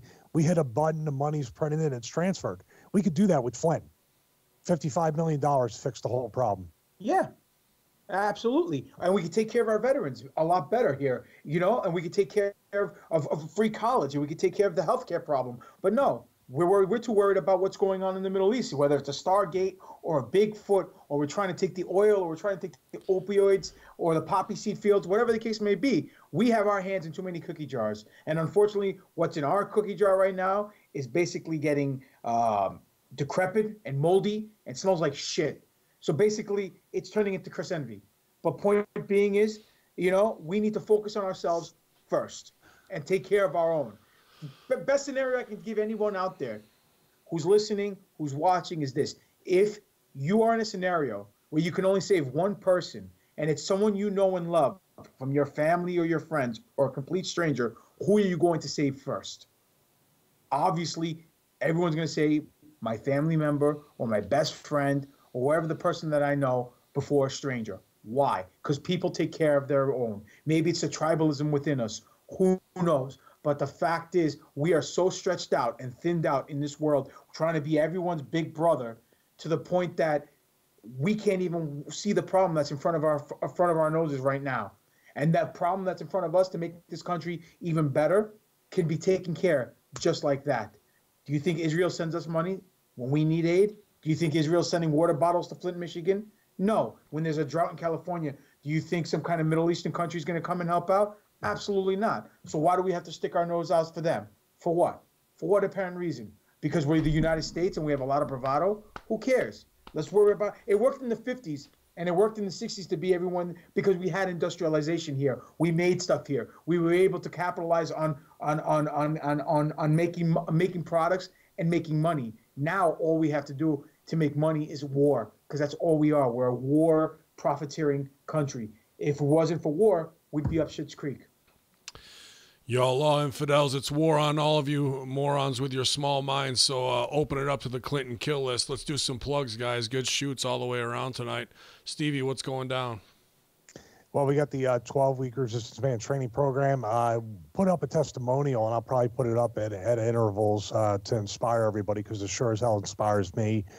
Chris Frazier is somebody that's been going through chemo and decided during chemo to start the program, and has actually gotten results from it, from doing the work. Not that it's a miracle thing, but I think the kid's a miracle at his age. Yep. to have that kind of motivation to be able to do that. So that's it. I mean, that's a plug for him more than anything, and be inspired by that. Something beyond just a 12-week program or something I'm selling on the site. Just take that message, and whatever you do, apply that. Anytime you want to make a bullshit excuse, think of that kid. Yep. And your excuse will go away real quick. But I'll be posting that up probably again soon. At Stevie Richards on Instagram, at BW Stevie on Twitter, and also the Stevie Richards Fitness Facebook page, and probably including it at the end of some of the videos I put up on YouTube, on the YouTube channel. Awesome, man, and shout out again to him, just doing great things. We hope you kick out, pull through, and everything works out for the best, man, because that was definitely the promo of the week for sure. Promo of the year probably as well. Big Salah, what's the word, man? I don't think we have any. I personally don't have anything coming up. I'm not doing anything. Just going to be taking some time and chilling out, working on some new content for you for the Hager Hameen channel. Awesome, Hager, like the Hager Delta. I said Hacker Hameen. Yeah, man. I look forward to that. I know if you guys are. I know the Pennsylvania accent. I know it sounded. If you guys are into the horror sci-fi stuff, Sal's gonna come out with a new show here, hopefully within the next month or so, pretty soon, maybe bi-weekly, dealing with horror movie stuff, fan stuff, and I'm sure all the role play games that he enjoys as well. It's gonna probably tie over into some of the paranormal conspiracy stuff. Very cool. Because it's all hand in hand, all that shit, man. So awesome, man. I look forward to it, and I can't wait to hear it. What's up, GGP? Let's see. This month in July, I think I only have the NYWC on the 28th. It's been a slow month. What else? Just follow me on my social media links. I have Facebook, Demetrius Papadon, Twitter, at Greek God Papadon, my YouTube channel at Greek God Papadon, and my Pro Wrestling Tee stores, Pro Wrestling Tees / Greek God Papadon.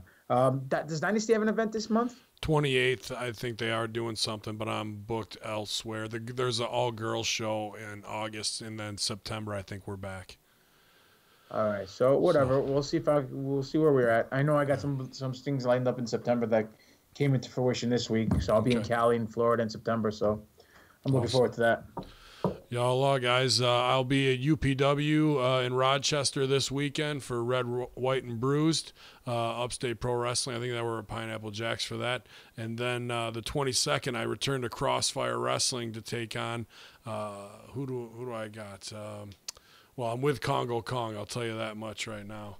Cody Diener and Tiberius King. So we have already beat the hell out of them individually, so I look forward to really just, breaking somebody's neck, New Japan style. No, I mean, really just beating the shit out of all the Canadians I can get my hands on. Just bust some fucking elbows. That's what I'm saying. It's all going to be elbow retribution. Throw them both. And then the 28th, I make my debut for Buffalo Championship Wrestling in Buffalo, New York.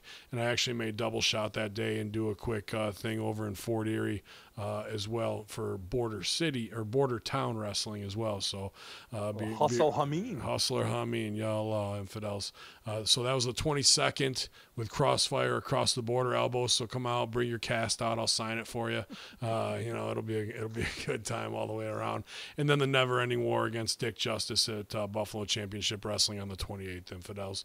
Always ProWrestlingTees.com/Bin Hameen, at Hacker Hameen on Instagram. You want to see all the latest $5 face slaps from this All Bin show. Some good ones that way. Check out my man at Steve the Shoe Man. We got a contest going on all summer long for gauntlet giveaway. So follow at Steve the Shoe Man. Join the Hameen Media discussion group. I think this week's contest is just invite 5 of your wrestling friends to join if you haven't. And when they post in there, every one of them that post, you're going to get possibly 5 chances to win as well. We gave away our first gauntlet pair. I got to ship them to Germany, actually, so shout out Boris Kaiser.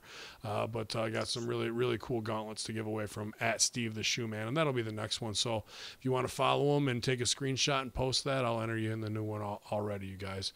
But y'all all infidels, Clinton kill list, we're too hard to kill here. It's die-hard horsemen. None of them want to step to this because they know they're going to get beat down. There's no hitters that can take us out because we're bringing the truth, we're bringing the justice, and we're bringing the elbows to all of you infidels. Y'all.